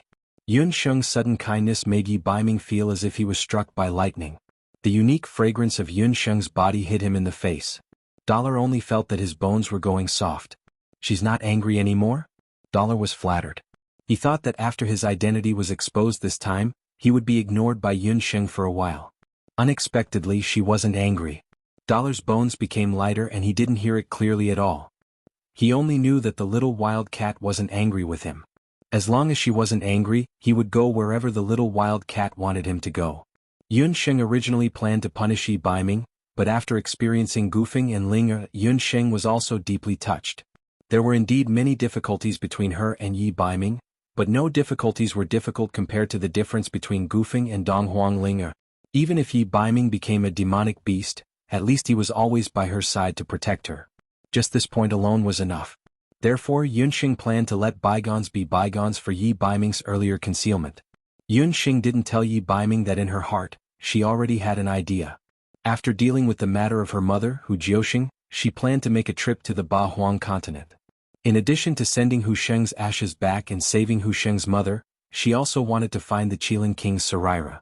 This way Yi Baiming would be able to regain his true form. However, Yunsheng didn't intend to tell Yi Baiming about this for the time being. If he found out, he would definitely not agree. And right now he had to deal with the matter of his mother, Hu Jiusheng. Before Yunsheng and Dollar left the Duqian blood world, they returned to the Duqian station. Yuan Bupa and his sister were still there. Yunsheng had already heard from Donghuang Ling, that if it wasn't for Yuan Bupo, she probably wouldn't have been able to stop Qi Muguan. However, what made Yunsheng even more curious was the power of the 9th chapter of the Dihong Song. What would it be like to be able to summon a divine weapon from the divine world? Yunsheng, I'm very sorry. I can't teach you the 9th chapter of the Dihong Song. Yuan Bupo was in a difficult position when he heard Yunsheng's question. In Yuan Bupo's heart, he really wanted to teach Yunsheng the 9th chapter of the Dihong Song. However, after he entered the Dihong ancient tomb, he swore that he would only teach the 9th chapter of the Dihong Song to the fated person. If Yuan Bupo were to reveal it, the Dihong city's bloodline would face divine punishment. Since it concerned the people of Dihong City, Yuan Bupo didn't dare to reveal the 9th chapter of the Dihong Song. Although Yunsheng was a little disappointed, she didn't force it. Yuan Bupo's father, Yuan Buku, had once said that as long as she agreed to marry Yuan Bupo, she would be allowed to enter the Dihong ancient tomb. However, Yunsheng rejected him. Yunsheng already had Yi Baiming in her heart. Hence, even if she knew that the 9th chapter of the Dihong Song contained a terrifying power, Yunsheng could only give up. Yunsheng, don't be sad. After I go back, I will beg my father again. As long as he agrees, you can enter the Dihong ancient tomb. I believe that with your power of understanding, you will understand the Dihong Song better than me, Yuan Bupo told Yunsheng. When she went to send Donghuang Ling off, Elder Si Ming had already left. However, before Elder Si Ming left, she asked Yuan Bupo to tell Yunsheng to go to Peng Lai. Knowing that Elder Si Ming wanted to invite her to Peng Lai, Yunsheng wasn't surprised. Even if Elder Si Ming didn't ask, Yunsheng planned to go to Peng Lai. When Ji Rumo died, he didn't have the Nether Ghost Key with him. She believed that he must have left the Nether Ghost Key in Peng Lai. After Yunsheng said goodbye to Yuan Bupo and his sister, she then went to Peng Lai with Dollar and Popo. Not long after Yunsheng, Dollar and the others left the Duqian blood world, the blood world seemed to have calmed down. In the chaotic area between the 8 Desolates continent and the Boundless continent, the third priest and a group of Bakra orcs returned in defeat. The third priest was furious as he stopped Green. Green, what happened? Why didn't you control that magician in the end? The third shaman and the people from the other major tribes had suffered many losses in this invasion. Almost all of the people from the Celestial Fox tribe were killed. Half of the people from the Green Nether Wolf tribe and the Behemoth tribe were also killed. Only the 9 Phoenix tribe and the D tribe were unharmed. The third priest was also injured by the strange demonic beast. This made the third priest, who was always concerned about his reputation, very angry. He attributed all of this to the fact that the 9 Phoenix tribe and the D tribe came too late. Moreover, the third priest saw clearly that at the last moment, when the blood seal was reconstructed, Green suddenly appeared. At that time, he clearly had the chance to capture the human magician who was reconstructing the Duqian blood seal. However, at the last moment, Green didn't make a move when facing the human magician. It was also because of Green's hesitation that the Duqian blood seal was reconstructed.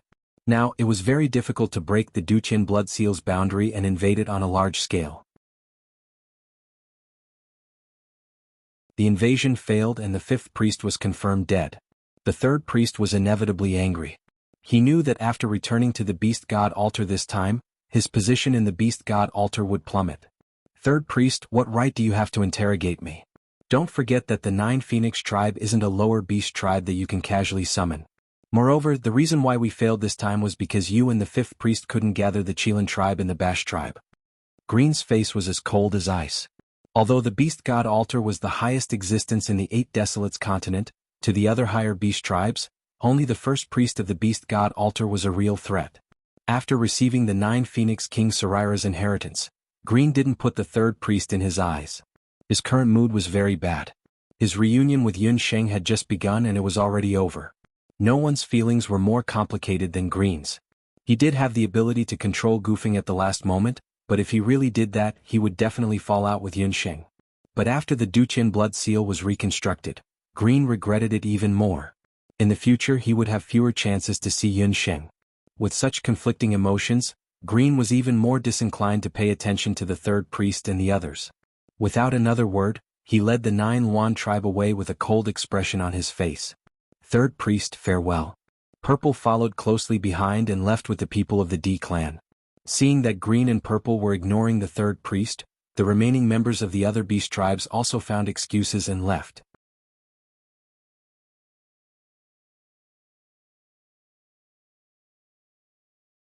Chapter 1093.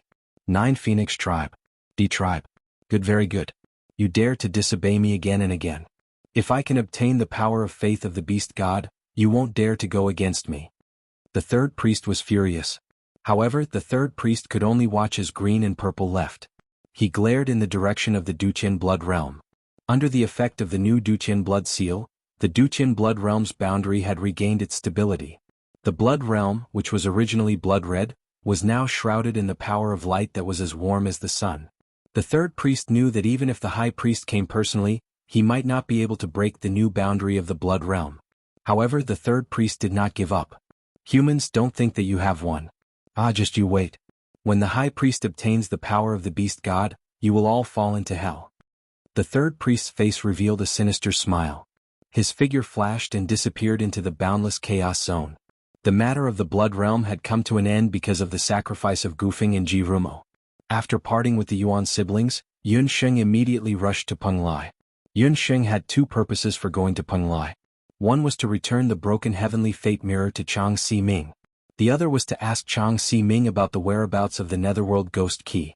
After arriving at Penglai, Yun Sheng first went to the bottom of Penglai and found out about the Master of Molten Flame.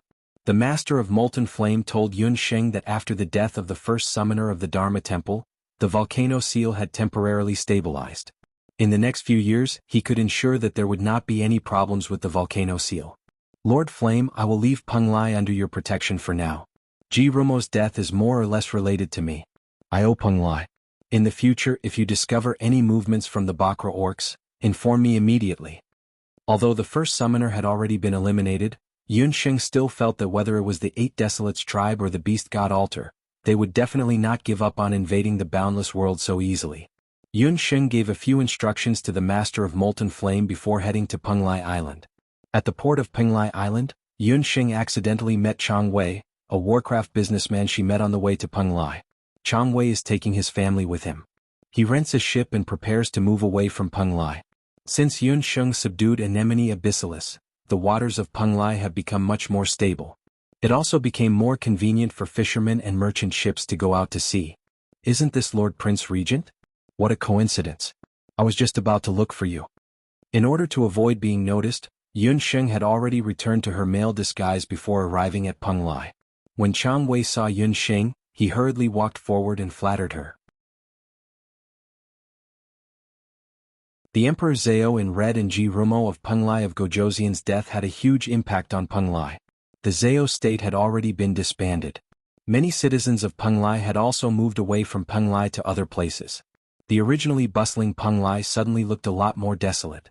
The purpose of Chang Wei looking for Yun Sheng was to ask for a recommendation letter to move to Yujing of Zhou State. Uncle Chang, why do you want to move to Zhou State? As far as I know, the closest place to Penglai is Later Qin.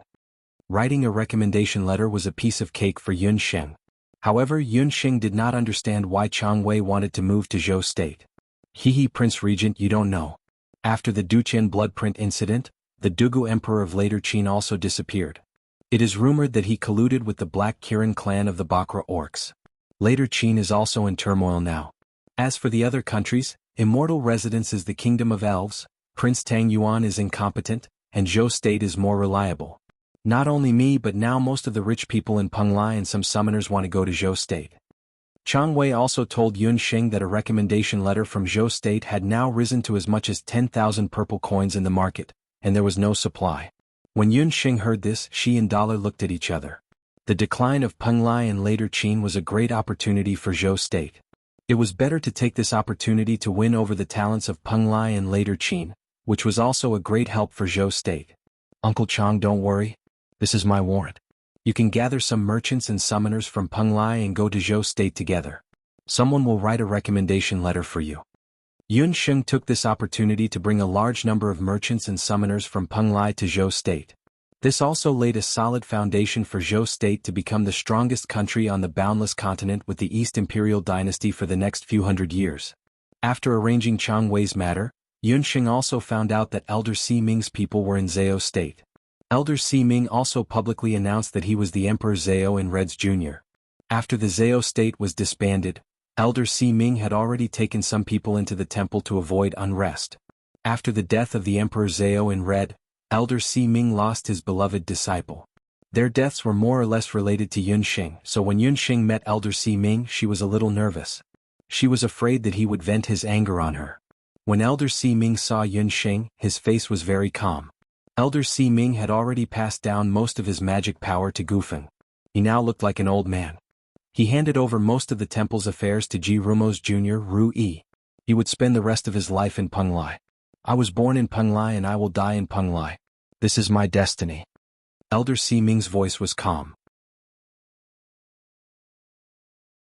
This wise old man had predicted the life and death of countless people in his life. When faced with his own life and death he was very calm. I'm sure you already know why I asked you to come to Penglai.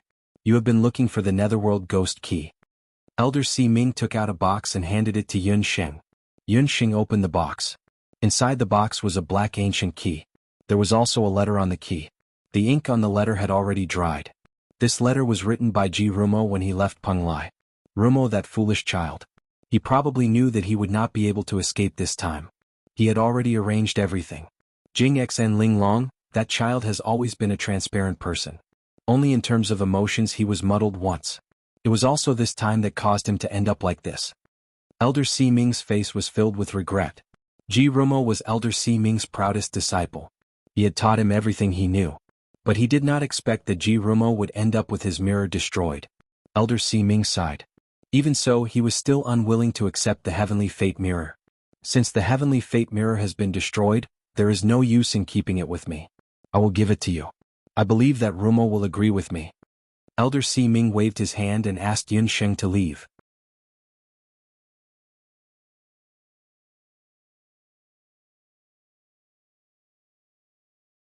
Chapter 1094. Although Chang Si Ming knew that everything that happened these days was predestined, he still couldn't get along with Yun Xing and Dollar peacefully after knowing that they were both descendants of Ba Huang.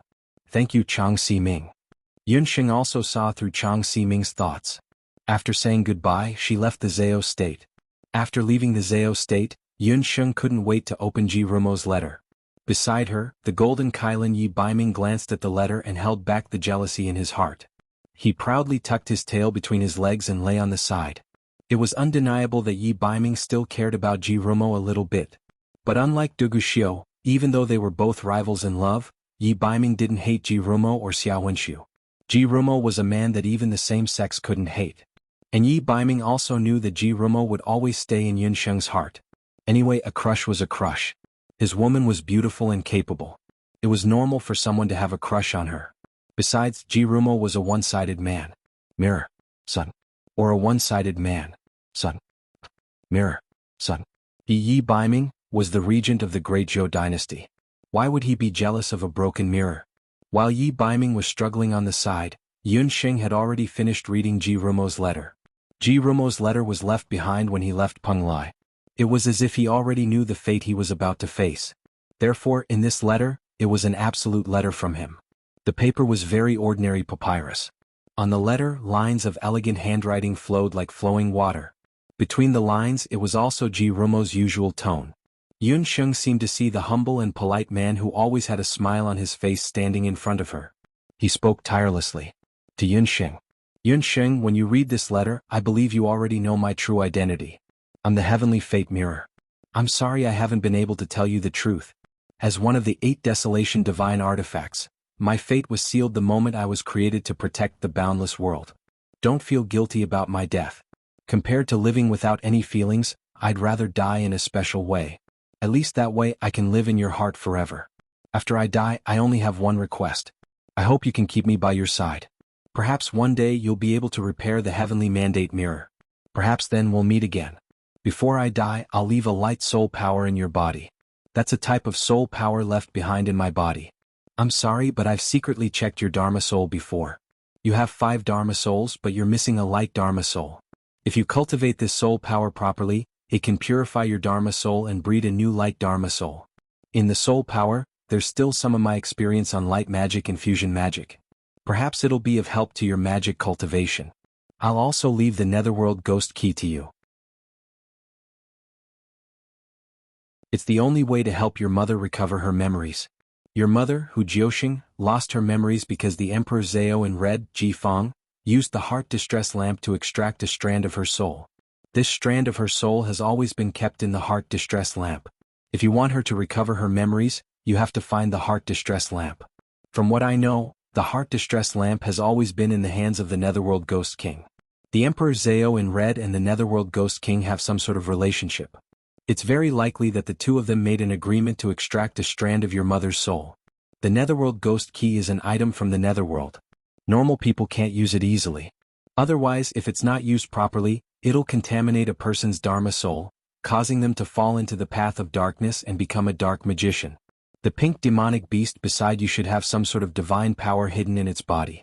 If you insist on finding your mother's whereabouts, give it the Netherworld Ghost Key. I believe it'll be immune to the Netherworld Ghost Key's influence. However, promise me that you won't look for the Netherworld Ghost King before you're strong enough. The Netherworld Ghost King's strength is very strong. He's already a godlike existence.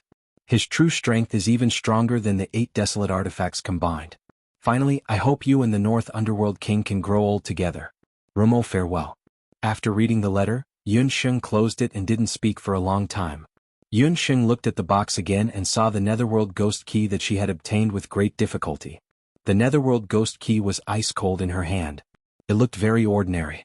It didn't have any magical power or anything strange about it. It seemed like Jirumo was right.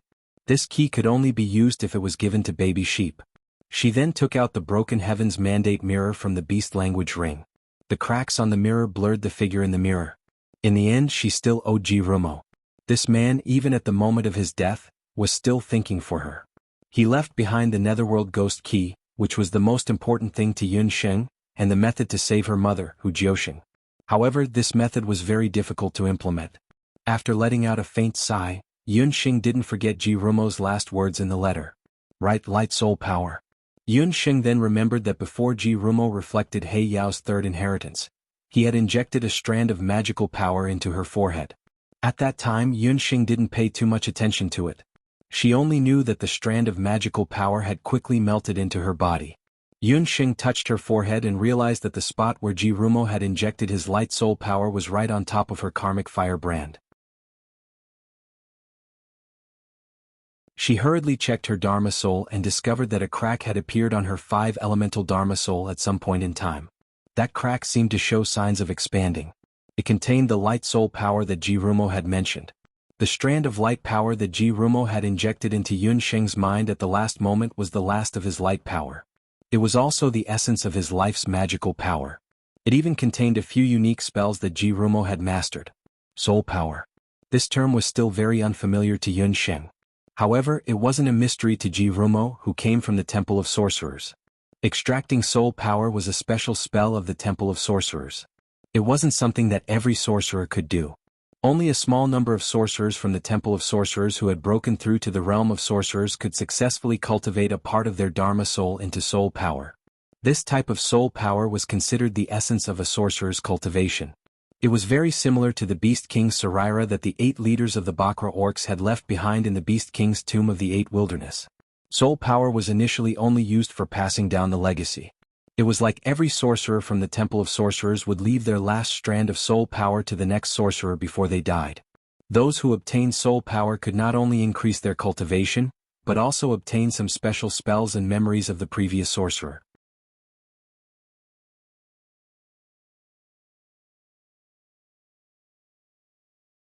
Chapter 1095. In the Dharma Temple, Jirumo was not the only one who could cultivate soul power.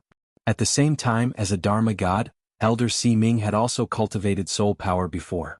When he was in the Duqian bloodprint, Elder Si-Ming decided to transfer his soul power to Gufeng in the form of soul power in order to increase the chances of Gufeng forming a new bloodprint. However, Elder Si-Ming only passed on his soul power to Gufeng. He kept his memories of magic and did not pass on any other form of magic to Gufeng. The reason why Elder Si-Ming did this, other than being selfish, was because he considered that Gufeng was not a member of the Dharma Temple. Although Gufeng was temporarily sealed in the blood world because of the Duqian bloodprint, it was hard to guarantee that he would not reappear one day. He was also a member of the magic elite camp on the continent. Therefore, Elder Si-Ming still kept some of his soul power.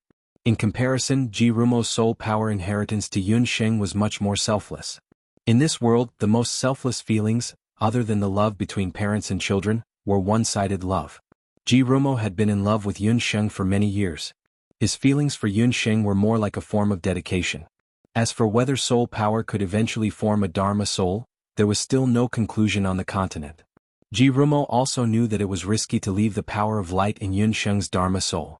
Because light soul power was incomparably pure, correspondingly, it required the other party's soul to be equally pure. Jirumo was taking a risk, but at the last moment he had no other choice.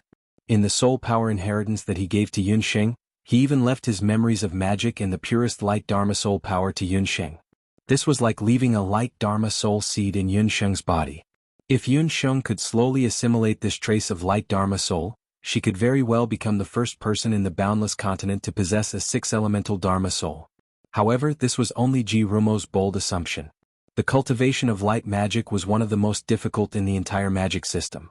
Whether or not Yunsheng could truly fuse Jirumo's soul power into her own soul power still required a period of time. As for whether or not she could become a top-notch mage like Jirumo, that was still unknown. No matter what, since Yunsheng had obtained Jirumo's soul power inheritance, she planned to go into closed-door cultivation once the matters at hand were settled. She wanted to integrate with Jirumo's soul power as soon as possible. This wisp of seemingly unremarkable light soul power obediently stayed in Yunsheng's magic soul. Compared to the other fire, water, earth, wind and darkness magic souls, this wisp of light soul power was so weak that it seemed like it would be devoured at any time. Yunsheng collected her thoughts. The main purpose of her trip was still the Netherworld Ghost Key. Yunsheng did not forget the legend of the Netherworld Ghost Key. As long as one obtained the Netherworld Ghost Key, they would be able to summon the Netherworld Ghost King. Even though Yunsheng was protected by the karmic fire of the fairies, the Netherworld Ghost Key felt cold in her hand. Just by touching it with her hand, she felt a stinging chill, as if there was something bad in the key that could seep into her body at any time. It was also thanks to Jirumo's reminder in the letter. Otherwise, Yunsheng would have used the Netherworld Ghost Key directly.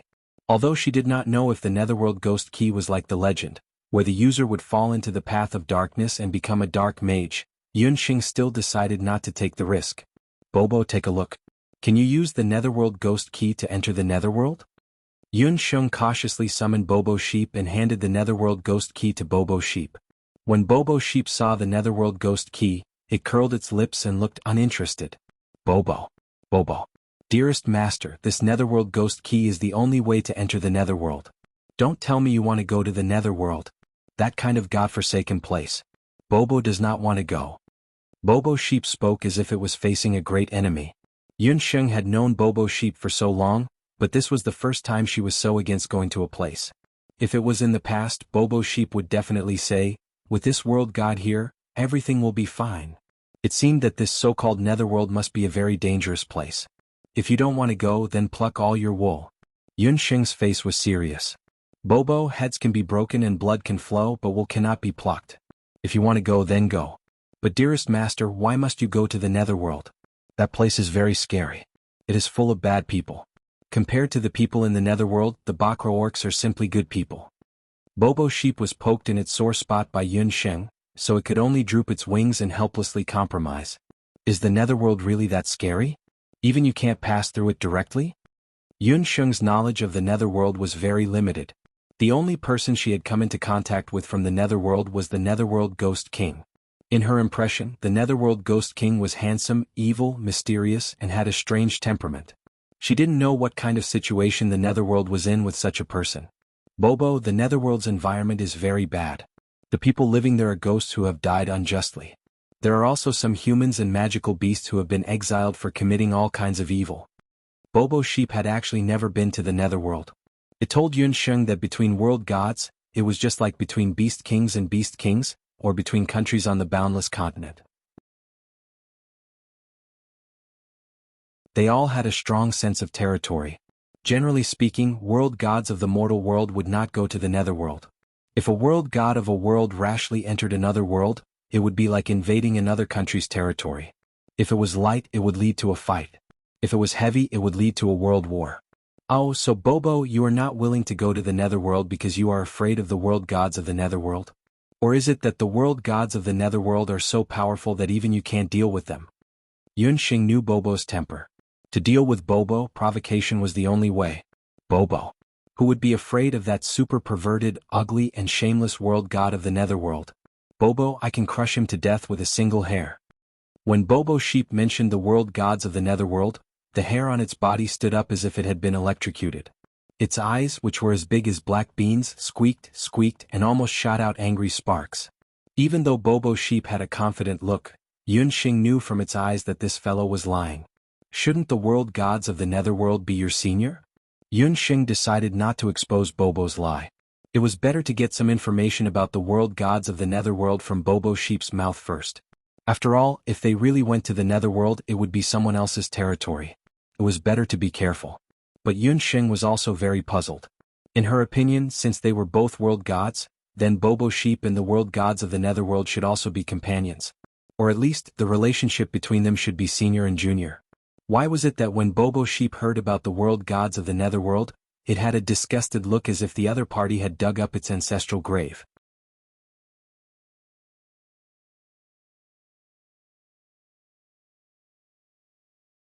Chapter 1096. Who would have known that it would have been better if Yun Sheng hadn't mentioned it, but the moment Yun Sheng mentioned the word senior, Bobo sheep didn't hold back at all. He activated his verbal cannon mode and started cursing. Bobo, how is he this world god's senior? He is not even qualified to carry this world god's shoes. Besides, this world god is his senior sister. He entered the world god later than this world god. He is the youngest one. That bad guy, he is obviously a junior, but he always has an iceberg face. The most shameless thing is that he became a world god before this world god. What talent, what young and promising, that venomous, rude and arrogant smelly fart god. If this world god sees him, I will beat him up every time I see him. After beating his chest, I will beat his back. Bobo sheep was so angry that his wings trembled. It was only then that Yun Sheng understood. It turned out that baby sheep was upset that the other party had become a world deity before him. Hearing Bobo sheep's words, Yun Sheng was even more curious about Bobo sheep's junior brother. After Bobo sheep finished complaining, he calmed down a little and rolled his eyes. Dearest master, it seems that you have to go to the underworld. However, if you really want to go to the underworld, you should first increase your strength a little. At least reach the level of magic god or integrate with the light magic of that mirror. It will not be too late to go then. Light magic has a certain degree of destructive power to the people or magic beasts of the underworld. He blinked his eyes. Bobo sheep actually had another unspoken sentence in his heart. If he really wanted to go to the underworld, he should at least increase his strength a little. Otherwise, if he accidentally met that smelly underworld god, he would definitely be ridiculed to death. Besides, Bobo sheep thought that if his master really wanted to become a magic god, it would still take a long time. During this time, he must coax and pester the Qilin boy to find more king-level magic beast soul stones to increase his cultivation. Yun Sheng did not have any objections to Bobo sheep's suggestion. I will listen to you. When will we set off for the underworld? We will go to Taiyuan Mountain first to see Mother and then make a long-term plan. Yun Sheng also had some hesitation in her heart. Based on her understanding of baby sheep, although this fellow was usually useless, he was quite reliable. If it said that the underworld was dangerous, then the journey to the underworld would not be easy. Yun Sheng decided to check on her mother, Hu Jiuxing, first. Yun Sheng left Penglai with baby sheep and Yi Baiming and returned to Mount Taiyuan. During the period when Yun Sheng went to Penglai, Yun Songhai and Hu Jiuxing had been living in seclusion in Mount Taiyuan. Under Yun Ba's management, Taiyuan Mountain had changed from a barren mountain to a lush green. The news of the Emperor Zhao in Red's death and the formation of the new Dutian blood seal had already reached Taiyuan Mountain through Yun Songhai. When Yun Songhai saw that his daughter Yun Sheng had returned safely, a long-lost smile appeared on his face. "Father, how is mother these days?" Yun Sheng only looked at Yun Songhai and then looked at his appearance. Seeing that her father looked a lot thinner these days, she faintly felt that something was wrong. "Sheng, it's good that you're back. Your mother's situation is not good. I didn't let anyone inform you earlier." Yun Songhai sighed. A while ago Yun Sheng was in the Dutian blood world. After Yun Songhai learned about the crisis of the Dutian blood seal, he knew that his daughter could not be distracted. So, he had not told Yun Sheng about Hu Jiuxing's recent situation. Now that the crisis of the Dutian blood seal had been resolved, he told Yun Sheng about Hu Jiuxing's changes in the past few days. When they were in Penglai, when the family of three was separated, Hu Jiuxing was still relatively quiet under the control of the corpse puppet technique. Before Yun Sheng left, she gave a few heart crystals to her father, Yun Songhai. Yun Songhai used the heart crystals to control Hu Jiuxing normally in the first few days. Most of the time, Hu Jiuxing was like a well-behaved child. Under the control of the heart crystals, she liked to pester Yun Songhai. The couple also returned to the harmonious scene when they were in love in the past. Yun Songhai even thought that as long as Hu Jiuxing's situation did not worsen, even if she did not remember him, he was willing to accompany her until they were old. However, the good times did not last long. Hu Jiuxing suddenly fell into a coma overnight. Her coma this time came fiercely without any warning. No matter how Yun Songhai called her, she could not hear him and did not wake up again. Yun Songhai only found out later that when Hu Jiuxing fell into a coma, the Emperor Zhao in Red was killed. Yun Songhai used all kinds of methods and even invited a few national experts over, but not a single one of them was able to find the real reason why Hu Jiuxing was unconscious. Yun Songhai had no choice but to wait on Hu Jiuxing's bed all day long, without wearing any clothes. He waited for his daughter Yun Sheng to come. When Yun Sheng heard this, she hurriedly went forward to check on Hu Jiuxing's situation. On the sickbed, her mother, Hu Jiuxing, was lying quietly. She had neither external nor internal injuries. Her eyes were tightly shut, and she was on the verge of death. Her complexion was waxy yellow, and she looked much thinner than when she met Yun Sheng in Penglai. Beside Hu Jiuxing's sickbed stood the National Master of Medicine and others who were invited. "Yun Sheng, I'm very sorry. I can't do anything about your mother's condition. You still have to do it yourself." She looked at Yun Sheng apologetically. Yun Songhai had already placed all his hopes on Yun Sheng. In the current boundless continent, if even Yun Sheng could not find out Hu Jiuxing's condition, no one would be able to save her. After Yun Sheng checked, she muttered to herself, "Sheng, can you tell what's wrong with your mother? Just tell me. I can bear it." Yun Songhai's eyes were full of anxiety. His eyes were glued to Hu Jiuxing's face. If he could, he really wanted to bear this pain for his wife. When Yun Sheng saw his expression, she could not help but feel a little sad.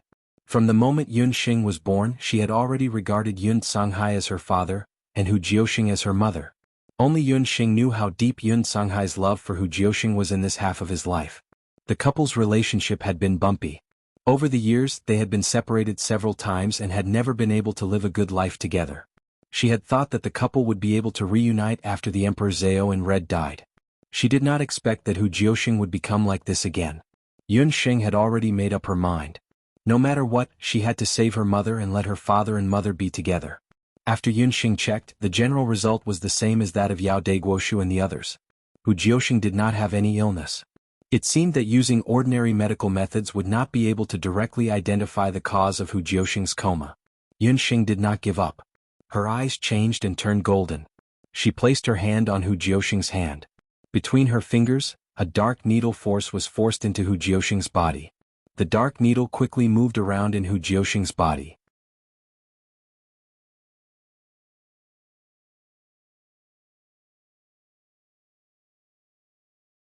Chapter 1097.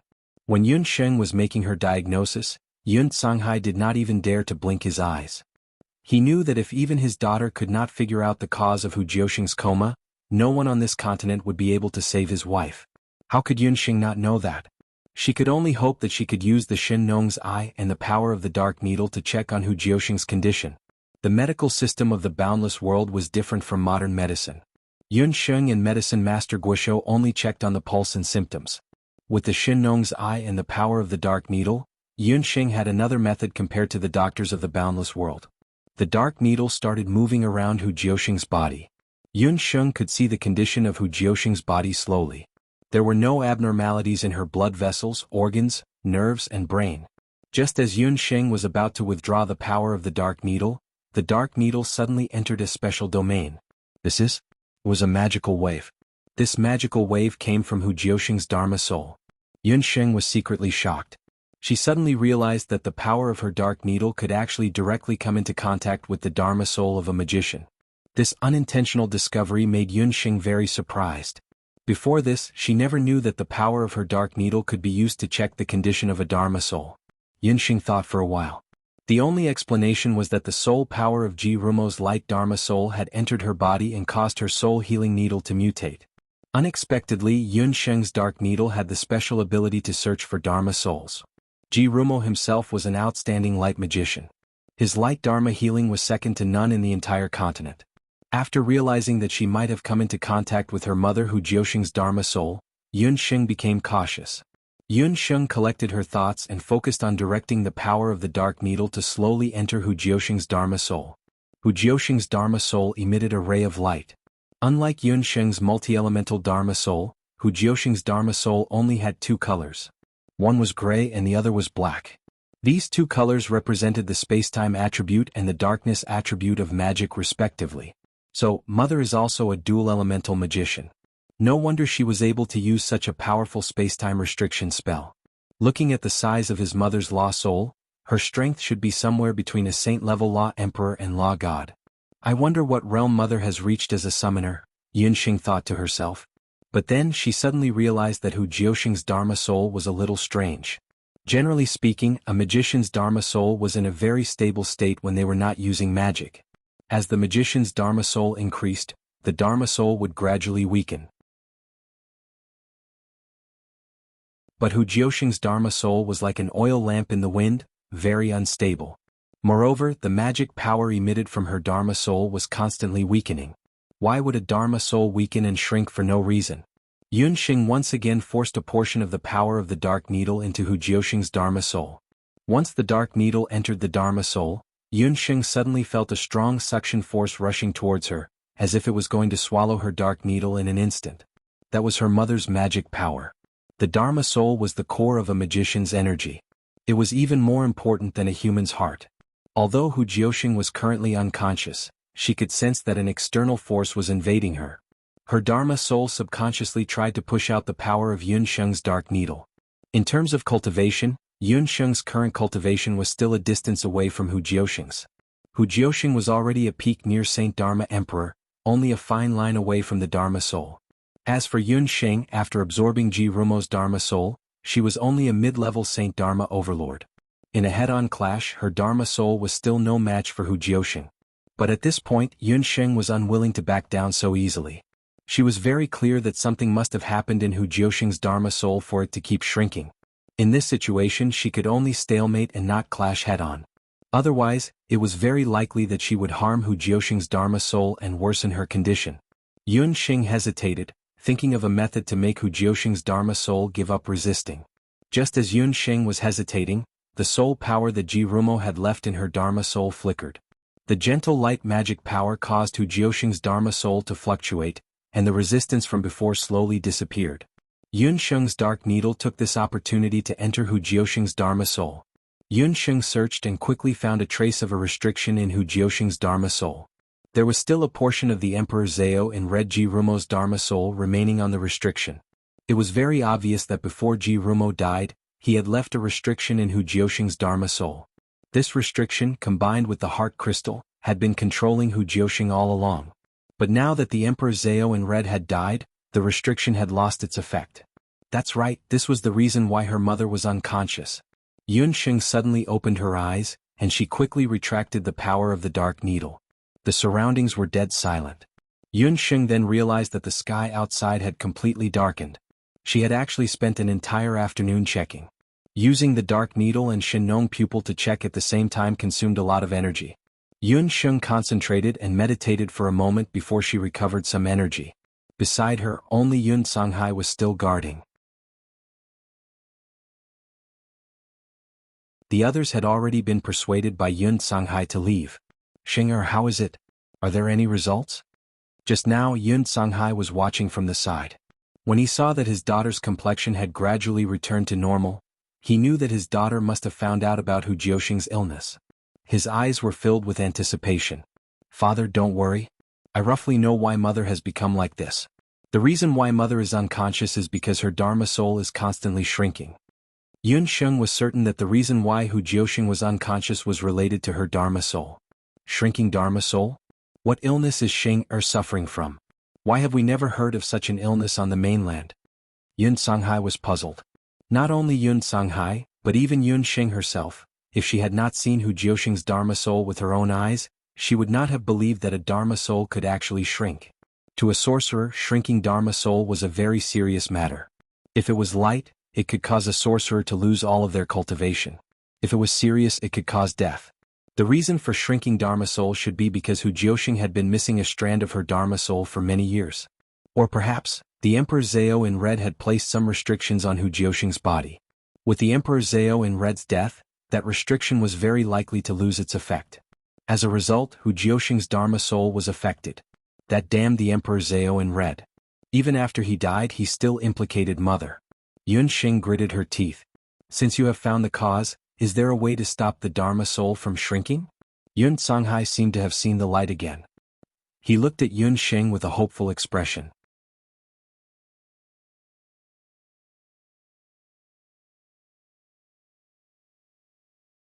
Chapter 1098.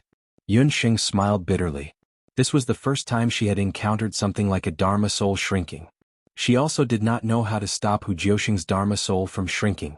However, the only thing she could guarantee was that she could temporarily stabilize Hu Jiuxing's Dharma soul and stop it from shrinking.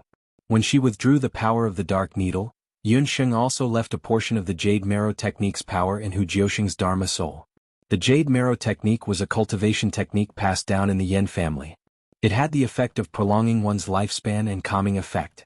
It could temporarily stabilize Hu Jiuxing's Dharma soul, but Yunxing could not guarantee how long that portion of the Jade Marrow Technique's power could last. "Father, I have already used a special method to alleviate the shrinking of Mother's Dharma soul. However, that only treats the symptoms and not the root cause. If you want Mother to wake up, you still have to find a way to cure it." Yunxing told Yun Songhai the contents of the letter that Ji Rumo had left for her before he died. Yun Songhai only knew now that Hu Jiuxing had lost her memories because she had lost a wisp of her soul. Xing'er thinks that if Mother's soul is complete with her cultivation, she should be able to restore her Dharma soul to normal. Yunxing also told Yun Songhai at the same time. She had originally planned to use the heart crystal to control her mother's illness. She had planned to at least wait until she had fused with Ji Rumo's light soul power before heading to the underworld. However, looking at the current situation, Hu Jiuxing's situation was not optimistic. If Yunxing did not find the heart lamp as soon as possible and find that wisp of Hu Jiuxing's soul, even if Hu Jiuxing was saved in the future, her cultivation would be greatly reduced. Ji Rumo was already dead, and the only way to save Hu Jiuxing was to find the Netherworld Ghost King and the Heart Distress Lantern that extracted a strand of Hu Jiuxing's soul. Yunxing suspected that the strand of Hu Jiuxing's soul was most likely locked in the Heart Distress Lantern. No matter what, she had to get that strand of soul back. Even though Yunxing knew that the current her did not have the strength to directly negotiate with the Phantasm Ghost King, she still wanted to try. "Xing, you said it yourself. Ji Rumo warned you that the Netherworld is very dangerous. The Netherworld Ghost King is not someone you can deal with. You stay here and take care of your mother." Yun Songhai was unwilling to see his daughter risk her life to go to the underworld. Yun Songhai did not want to use his daughter's life to exchange for his wife's. He would rather go to the underworld himself. "Father, do you still remember Bobo? It's that pink demonic beast that has always been by my side. Its origin is actually not simple. It is a future world deity of the human realm. It can be considered an old acquaintance of the world deity of the underworld. It should be able to help me find the netherworld ghost king. In order to reassure Yun Songhai, Yun Xing chose to tell him part of the truth. However, she did not tell Yun Songhai that Bo Bo Bo was only a half-baked world deity. She also would not tell her father that Bo Bo Bo and the world deity of the underworld did not see eye to eye. Yun Songhai was still somewhat hesitant. Father, don't forget that Xing still has Jin and I. To be honest, Jin and I, he is Yi Baiming. Yun Xing thought for a moment and decided to tell Yun Songhai about Jin Ni's true identity. After learning that Jin and I was Yi Baiming, Yun Songhai was immediately shocked. He immediately had Yun Xing find Jin and I. This was the first time that Yi Baiming had met Yun Songhai after leaving Banana Leaf Village. Yun Songhai looked at Jin and I and frowned like fried dough twists. Yun Songhai had never been optimistic about Yun Xing's marriage. He had previously helped Yun Xing choose Xiao Wenshu from the temple. He had only recently found out that Xiao Wenshu was Penglai of Gojoseon Ji Rumo. Ji Rumo's true identity was the Destiny Mirror. However, even though he did not like Yi Baiming was the husband that Yun Xing had chosen herself. The two of them had already bowed to the heavens and earth, so they could be considered a true husband and wife. Yun Songhai had no choice but to accept this fact. I'll leave Xing to you. If you let her suffer even the slightest grievance, I, Yun Songhai, will be the first to not forgive you. Yun Songhai stared at the gold coin for a long time. In the end, he finally snorted from his nose and unhappily said a sentence. This sentence could be considered as a confirmation of Yi Baiming's name. The golden Qilin Yi Baiming also heaved a sigh of relief. Although Yun Songhai did not like Yi Baiming's current appearance, Yun Songhai had to admit his strength. With Yi Baiming and Yun Xing going to the underworld together, and with the other magical beasts, Yun Xing would definitely be safe and sound. Seeing that Yun Songhai had finally stopped objecting to her going to the underworld, Yun Xing also heaved a sigh of relief. Father, I have some water of life here. Remember to feed Mother some every 7 days. If I'm not wrong, Mother's condition will not worsen within a year. Yun Xing took out a few bottles of water of life and handed them to Yun Songhai. After all, Yun Xing did not even know when she would be able to return from her trip to the underworld this time. Yun Songhai was shocked to see that his daughter actually had a few bottles of water of life so casually. The water of life was one of the most miraculous water sources on the continent. It had a miraculous effect on detoxification and also had certain benefits in repairing a person's dharma soul. However, it could not repair a person's soul. As long as there was water of life, it could ensure that Hu Jiuxing's condition would not worsen during Yun Sheng's absence. In order to prevent any accidents, Yun Sheng also left the Elven Queen behind. Sheng, you should take this water of life with you. The journey to the underworld is extremely dangerous. Yun Songhai was still a little worried. Father, don't forget that I have the immortal Holy Grail with me. The water of life is inexhaustible. Yun Xing smiled. Only then did Yun Songhai remember that his daughter had one of the 8 divine artifacts, the demon summoning hand and the immortal Holy Grail. How many more secrets was his precious daughter hiding in her body? Yun Songhai could not help but feel a little ashamed. As a father, he seemed to be too much of a failure. Yun Xing saw her father's expression and secretly laughed. She had not told her father that she had another magical bracelet in her hands. However, it was better not to tell her father about this for now. Seeing that Yun Xing had everything prepared, Yun Songhai was powerless to stop her.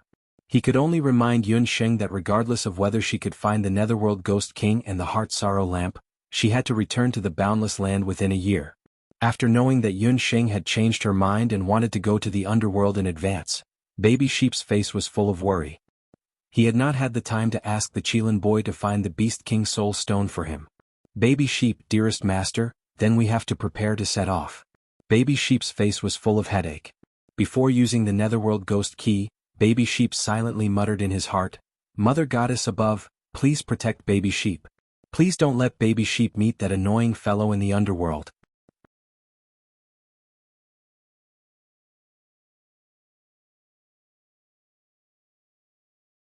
Chapter 1099. Poppy. Everything is ready. You can take us to the underworld now. The underworld was different from the human world. The presence of humans and beasts could easily attract attacks from the underworld creatures. So, to avoid any accidents on the way, Yun Xing put all the beasts into the beast speech ring. She only traveled with $. Earlier, Poppy Sheep had reminded Yun Sheng that there were no special magic arrays or empty ships between the human world and the underworld. The underworld's transportation, or rather, the underworld's emissary, was a beast called the Four-Square Hell Dragon.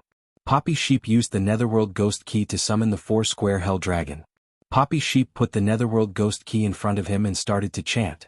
The Netherworld Ghost Key, which had been motionless, slowly floated in the air. A black aura emerged from the simple key's body. The black aura slowly came to life amidst the chanting. Could be seen tumbling in the air. Amidst the black chi, white bones appeared one after another. The bones seemed to have a life of their own. One by one they came together like a jigsaw puzzle. Very quickly Yun Sheng and Dollar saw a 10-meter-long bone dragon appear in front of them. The dragon had no skin or flesh. It emitted a black power. It had a pair of dragon bone wings. It looked very strong. Who dares to summon the Netherworld Ghost Bone Dragon? The dragon's voice rumbled. Poppy Sheep flapped his wings. His fluffy ball-like body flew in front of the bone dragon. Poppy, Four-Square Hell Dragon, are you blind? Can't you recognize me? Poppy Sheep's small body was 100 times bigger than the underworld's Netherworld Ghost Bone Dragon. It looked like the difference between a flea and an elephant. Poppy Sheep used such an arrogant tone to talk to the bone dragon. He even called the 30-meter-long Netherworld Ghost Bone Dragon a little dragon. When he landed in front of Yun Sheng and Dollar, it was very funny. The Netherworld Ghost Bone Dragon's eye sockets, which no longer had eyeballs, shot out 2 green lights. It looked at Poppy carefully. The four-sided Hell Flood Dragon shuddered when it saw the popping sheep. Its bones creaked. The four-sided Abyss Flood Dragon was the demonic beast in charge of traveling between the underworld and the underworld. Its strength was equivalent to that of a peak beast king, and it was very powerful. But when it saw Pops, it couldn't help but feel a headache coming on. In this world, the only person who dared to call the four-sided Abyss Flood Dragon Little Flood Dragon was this lord before him. Wasn't this little fiend of the mortal realm rumored to have gone missing a long time ago? Why would he suddenly appear here? Lord Bo, please forgive this little flood dragon for not recognizing you immediately. Please forgive this little flood dragon. My lord, may I know why you have summoned little flood dragon today? The four-sided Abyss Flood Dragon bowed to Bobo. Bobo and the Underworld World Deity were on the same level. The Underworld Jiao Jiao was directly under the Underworld World Deity. When he saw Bobo, he still had to greet him as a subject. Nonsense, of course I'm looking for you to go to the Underworld. If not for my dear master wanting to go to the Underworld, this World Deity would not have bothered to summon an ugly fellow like you, Bobo said unhappily. Master? The four-sided Abyss Flood Dragon was shocked. He shook his head and looked at Yun Sheng and Dollar who were behind Bobo Sheep. Human race? No, this wasn't an ordinary human. That human had the aura of a demon beast. Why would Lord Popo get involved with a human for no reason? Furthermore, Lord Popo even addressed that human as master. This wasn't good. How could a great world deity recognize a human as his master? Lord Bobo was a god. Could it be that Lord Bobo was deceived by the human? He was still young, so he must have been deceived. He wondered if the Lord in the underworld knew about this. The four-sided Abyss Flood Dragon hesitated. Bobo. Little Flood Dragon, don't think that this world deity doesn't know what you are thinking. Today this world deity is looking for you. Don't tell Ming Ri about this. Also, don't look at my master with a weird gaze. My master is the most important person to Bobo. Bobo Sheep wasn't stupid. He could tell that the four-sided Abyss Flood Dragon was suspicious. He stared at the four-sided Abyss Flood Dragon and roared. If you dare to tell on me, do you believe that this world deity won't break your bones one by one? Heavy. Bobo said and waved his wings. In the early years, when Bobo was still an egg, he had taken down the four-sided Abyss Flood Dragon's bones many times. He even put the bones back into the four-sided Abyss Flood Dragon's body with interest. The four-sided Abyss Flood Dragon smiled bitterly. He didn't forget that this lord was famous among the world deities for pestering people endlessly. Moreover, he was born with strange power and a tricky temper. Even the world deity of the underworld was troubled by him. Seeing that Bobo was so protective of the human, the four-sided Abyss Flood Dragon could only give up on the thought of telling on him. Lord Bobo, it's not that I don't want to listen to your orders. You should know that not everyone can enter the underworld. The two beside you don't meet the conditions to enter the underworld, the four-sided Abyss Flood Dragon said helplessly. Generally speaking, there were two kinds of people who entered the underworld. One was the soul of a dead person. The other was the person who committed a great crime in the mortal world and was wanted by the mortal world. Thus he was exiled to the underworld. The rest of the people couldn't enter the underworld without permission. Otherwise, once they were discovered by the underworld king guards, they would be punished by lightning and their souls would be destroyed. The man and the beast in front of him obviously didn't meet the two conditions. The man and the beast were young and didn't show any signs of dying. Their magic souls were also very clean. They didn't look like evil people who had fallen into the dark demon Tao. If the man and the beast, who were like a piece of white paper, were to enter the underworld, they would definitely die. Although the four-sided abyss flood dragon wasn't a kind person, he was very law-abiding. I almost forgot about this. The underworld is a concentration camp for evil. Bobo the sheep thought for a while. This time he and his master had entered the underworld illegally. If they were discovered by the underworld king guards, it wouldn't be good. Then let my dear master and the Qilin boy disguise themselves as felons. Isn't it just branding a felon's magic mark on their bodies? Dear master Qilin boy, do you have any objections? Bobo's brain turned and he made the final decision. Yun Sheng and Dollar immediately became felons. It's okay. As long as we can go to the underworld, we are willing. Yun Sheng shrugged her shoulders. For the sake of her mother's soul, she wasn't afraid even if she really died, let alone disguising herself as felons. Lord Bobo, this matter can't be done recklessly. Let me check it out first. The four-sided abyss flood dragon's bony face froze for a moment. The four-sided abyss flood dragon had been a flood dragon for so many years. He had seen people who cried bitterly when they were caught and refused to admit their crimes. However, he had never heard of anyone who was willing to be exiled to the underworld. After the four-sided abyss flood dragon finished speaking, two round crystal balls appeared between his left and right bony claws.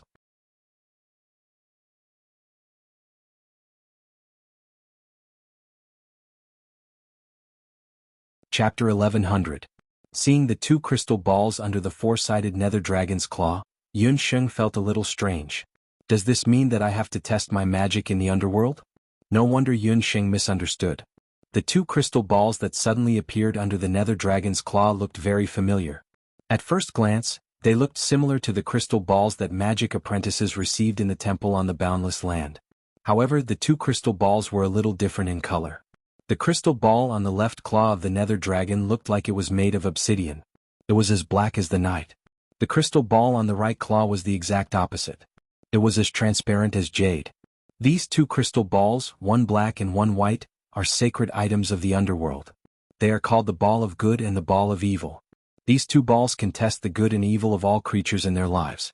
If the ball of good lights up, it means that they have done countless good deeds in their lives. Even if they are dead, they can avoid going to the underworld. They only need to wait for reincarnation in the human world.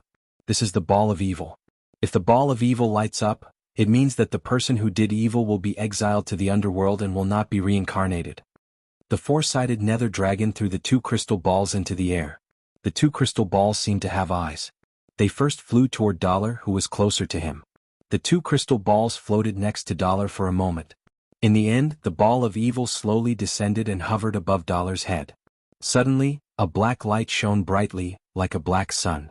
This beast has killed more than 1,000 people in its life. It is the reincarnation of a demon. Such a person will be a disaster if he stays in the human world. It should be exiled to the underworld.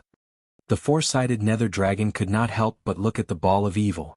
He did not expect that this golden demonic beast, which looked like a sacred beast, would be stained with blood. It was an unforgivable demonic beast. When Yi Baiming was a human, he had indeed killed many people. Just when he killed Blood Killer, he had killed hundreds of people alone. Yun Sheng did not know about these things. She did not expect that she would be exposed in front of the ball of evil today. After that, the four-sided hell flood dragon spat out a black flame from his mouth, which was full of white teeth. It was cold to the bone. It landed on Dollar's back like an ant. On Dollar's back there was a mark of a crime. On the mark there was the word 1,000. It meant Dollar was responsible for 1,000 lives. It's your turn, the four-sided abyss flood dragon said. The two orbs of good and evil fell in front of Yun Sheng. The sphere of good and the sphere of evil floated in the air for a moment. Suddenly, the sphere of good emitted a dazzling five-colored light. The light was so bright that everyone couldn't help but close their eyes. The fact that the ball of goodness could emit such a strong light at once proved that this human female mage had saved countless people in her life, which was the opposite of the demonic beast just now. Lord Pops, your master has probably saved no less than 1,000 people in her lifetime. She's not even 20 years old. If she stays in the mortal world and saves 10,000 lives in 100 years, she'll be able to achieve a God Buddha body. It's not suitable for her to enter the underworld. The four-sided hell flood dragon couldn't help but look at the orb of good. As a messenger of the underworld, he had lived for more than 10,000 years. He had seen countless good and evil people. However, it was rare for someone like Yunxing to have saved so many lives at such a young age. The four-sided hell flood dragon didn't know that although Yunxing had only lived for less than 20 years in this life, she was also a doctor in her previous life. As a human in both lives, she had indeed saved countless people under Yunxing's surgical knife. Of course, my dear master is a healer. She's also the continent's youngest national healer. She's saved many people in her life. Even Bobo was saved by my master. Bobo Sheep had a smug look on his face. It was pretty good to have a cool master. No wonder. Since that's the case, she shouldn't go to the underworld. If this lady goes to the underworld, she'll probably be contaminated by the evil aura. It'll be bad for her future cultivation. The four-sided hell flood dragon sighed. There was a path to becoming a god in the human world. He could already see that this female sorcerer would definitely be able to step on the path to becoming a god in the future. Yi Baiming, the golden Qilin, watched from the side. His golden eyes dimmed a little. He had killed countless people, but Yunxing had saved countless people. Was it really just the curse of the Qilin clan and the celestial fox people that separated the two of them? If Yunxing went to the underworld, it would be bad for her cultivation. Then wouldn't he be a burden to her in the future when they were together? Yi Baiming's heart wavered for the first time. However, just as Yi Baiming was thinking, her right hand gently landed on his body. Jean Coin raised his head and saw Yunxing staring at him. Her eyes were like stars, as if they were filled with stars. Four-sided hell flood dragon, you are wrong. Although I have saved countless people, I have also killed people. Moreover, I married him. As the saying goes, if you marry a chicken, follow the chicken. If you marry a dog, follow the dog. If you marry a bad person, I will be an evil woman. Yunxing smiled and winked at Jean Coin. When the golden Qilin Yi Baiming heard this, the dimness in his eyes instantly disappeared. He knew in his heart that Yunxing's words were meant for him. If you marry a chicken, follow the chicken, follow the chicken. If you marry a dog, follow the dog, follow the dog. Yi Baiming married Yunxing. In this life he would not let her down. Yunxing also felt Yi Baiming's feelings. She smiled and suddenly opened her 5 fingers. She reached out and grabbed. The orb of evil that was floating in the air fell into her palm. The originally dim ball of evil also lit up. However, that light was as dim as a firefly compared to the bright light of the ball of kindness. The four-sided hell flood dragon was slightly stunned. The ball of kindness and the ball of evil actually lit up together. He had never encountered such a situation before. Little flood dragon, why are you still in a daze? My master wants to go to the underworld. If you don't let her go, she will kill you. Then you will become a felon, right? Popping Sheep said angrily at the side. My lord, don't regret your decision today. The four-sided hell flood dragon spat out another black flame. The flame landed on the back of Yunxing's hand, and there was another heavy punishment mark on it. However, there was the word 10 written on the mark, which symbolized that Yunxing had killed 10 people. Yunxing was secretly amazed. In her previous life, she had secretly taken care of the mafia and unscrupulous businessmen. In addition to the few people she had killed in this life, there were indeed about 10 people. The four-sided hell flood dragon could actually sense it. It seemed that the underworld was indeed something. Okay. You have the heavy punishment mark. Four-sided hell flood dragon, hurry up and go to the underworld. Popping Sheep landed on Yunxing's shoulder. The four-sided hell flood dragon shook his head. He did not understand what these humans were thinking. They were just going to the underworld and they were fighting to be the first. Please, the two of you stand on my back. Since the two of you were brought here by Lord Popping, I have to remind you again. The underworld today is not the underworld of the past. Be careful. After the four-sided hell flood dragon finished speaking, he lowered his body and let Yunxing and Dollar get on his back. Let's do a small survey. What genre does everyone want Big Fuzi to write in her new book? Because there are always people asking about the ending.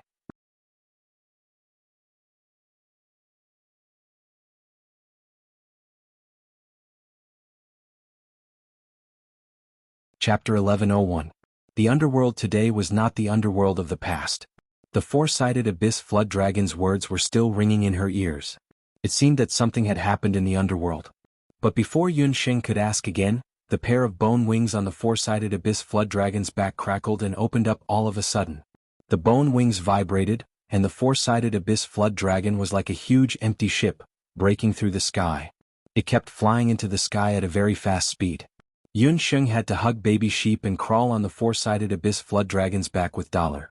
The four-sided abyss flood dragon was indeed a sector beast. Its flying speed was even faster than the fastest spaceship on the boundless land. It was like a bolt of white lightning, piercing through the clouds and flying tens of thousands of meters in the sky. 10,000 meters in the sky, the four-sided abyss flood dragon let out a cry. In the sky, dark clouds rolled, and a magic array from the underworld appeared. In the magic array, a black spear in the sky pierced into the sky. The sky seemed to be torn apart and a crack appeared. The four-sided abyss flood dragon went into the crack. "Dear Master Kid Qilin, this should be your first trip across the border. There are astral winds and evil spirits between the borders. It is very powerful. You must be careful. We will need about a day and a night to reach Wei City," Baby Sheep reminded Yunxing and Dollar. After Baby Sheep finished speaking, it went into the beast language ring with a whoosh. Evil winds that seemed to come from hell were in their ears. Yunxing and Dollar felt like they were in another world. They kept shuttling in the darkness. After a long time, the four-sided abyss flood dragon's voice sounded in their ears again. "The entrance to the underworld is in front, the Dongwei Gate. There are 2 gates in the underworld, one in the east and one in the west. The east is the Dongwei Gate, which is open for felons. The west is the Dongwei Gate, which only receives ghosts. The Dongwei Gate opens in the morning and closes in the evening. I can only send you here. I hope nothing bad will happen to you on your trip to the underworld." The four-sided abyss flood dragon folded its wings and sank quickly. Yunxing's stomach churned. When she opened her eyes, she saw a door looming between the clouds in front of her.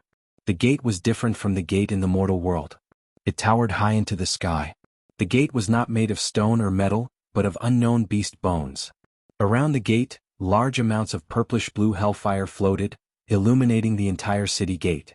On top of the city gate, there was a plaque with the words Dongwei Gate written on it. The iron claws and golden hooks carried a domineering aura. The Dongwei Gate was the first stop that the criminals who were exiled to the underworld had to reach. Once they passed through the Dongwei Gate, they would be considered to have entered the underworld. The four-sided abyss flood dragon was the emissary of the netherworld. It was only responsible for transporting people here. Yunxing and Dollar thanked the hell flood dragon. Then the hell flood dragon roared and disappeared into the sky. Yunxing and Dollar stood outside the Dongwei Gate.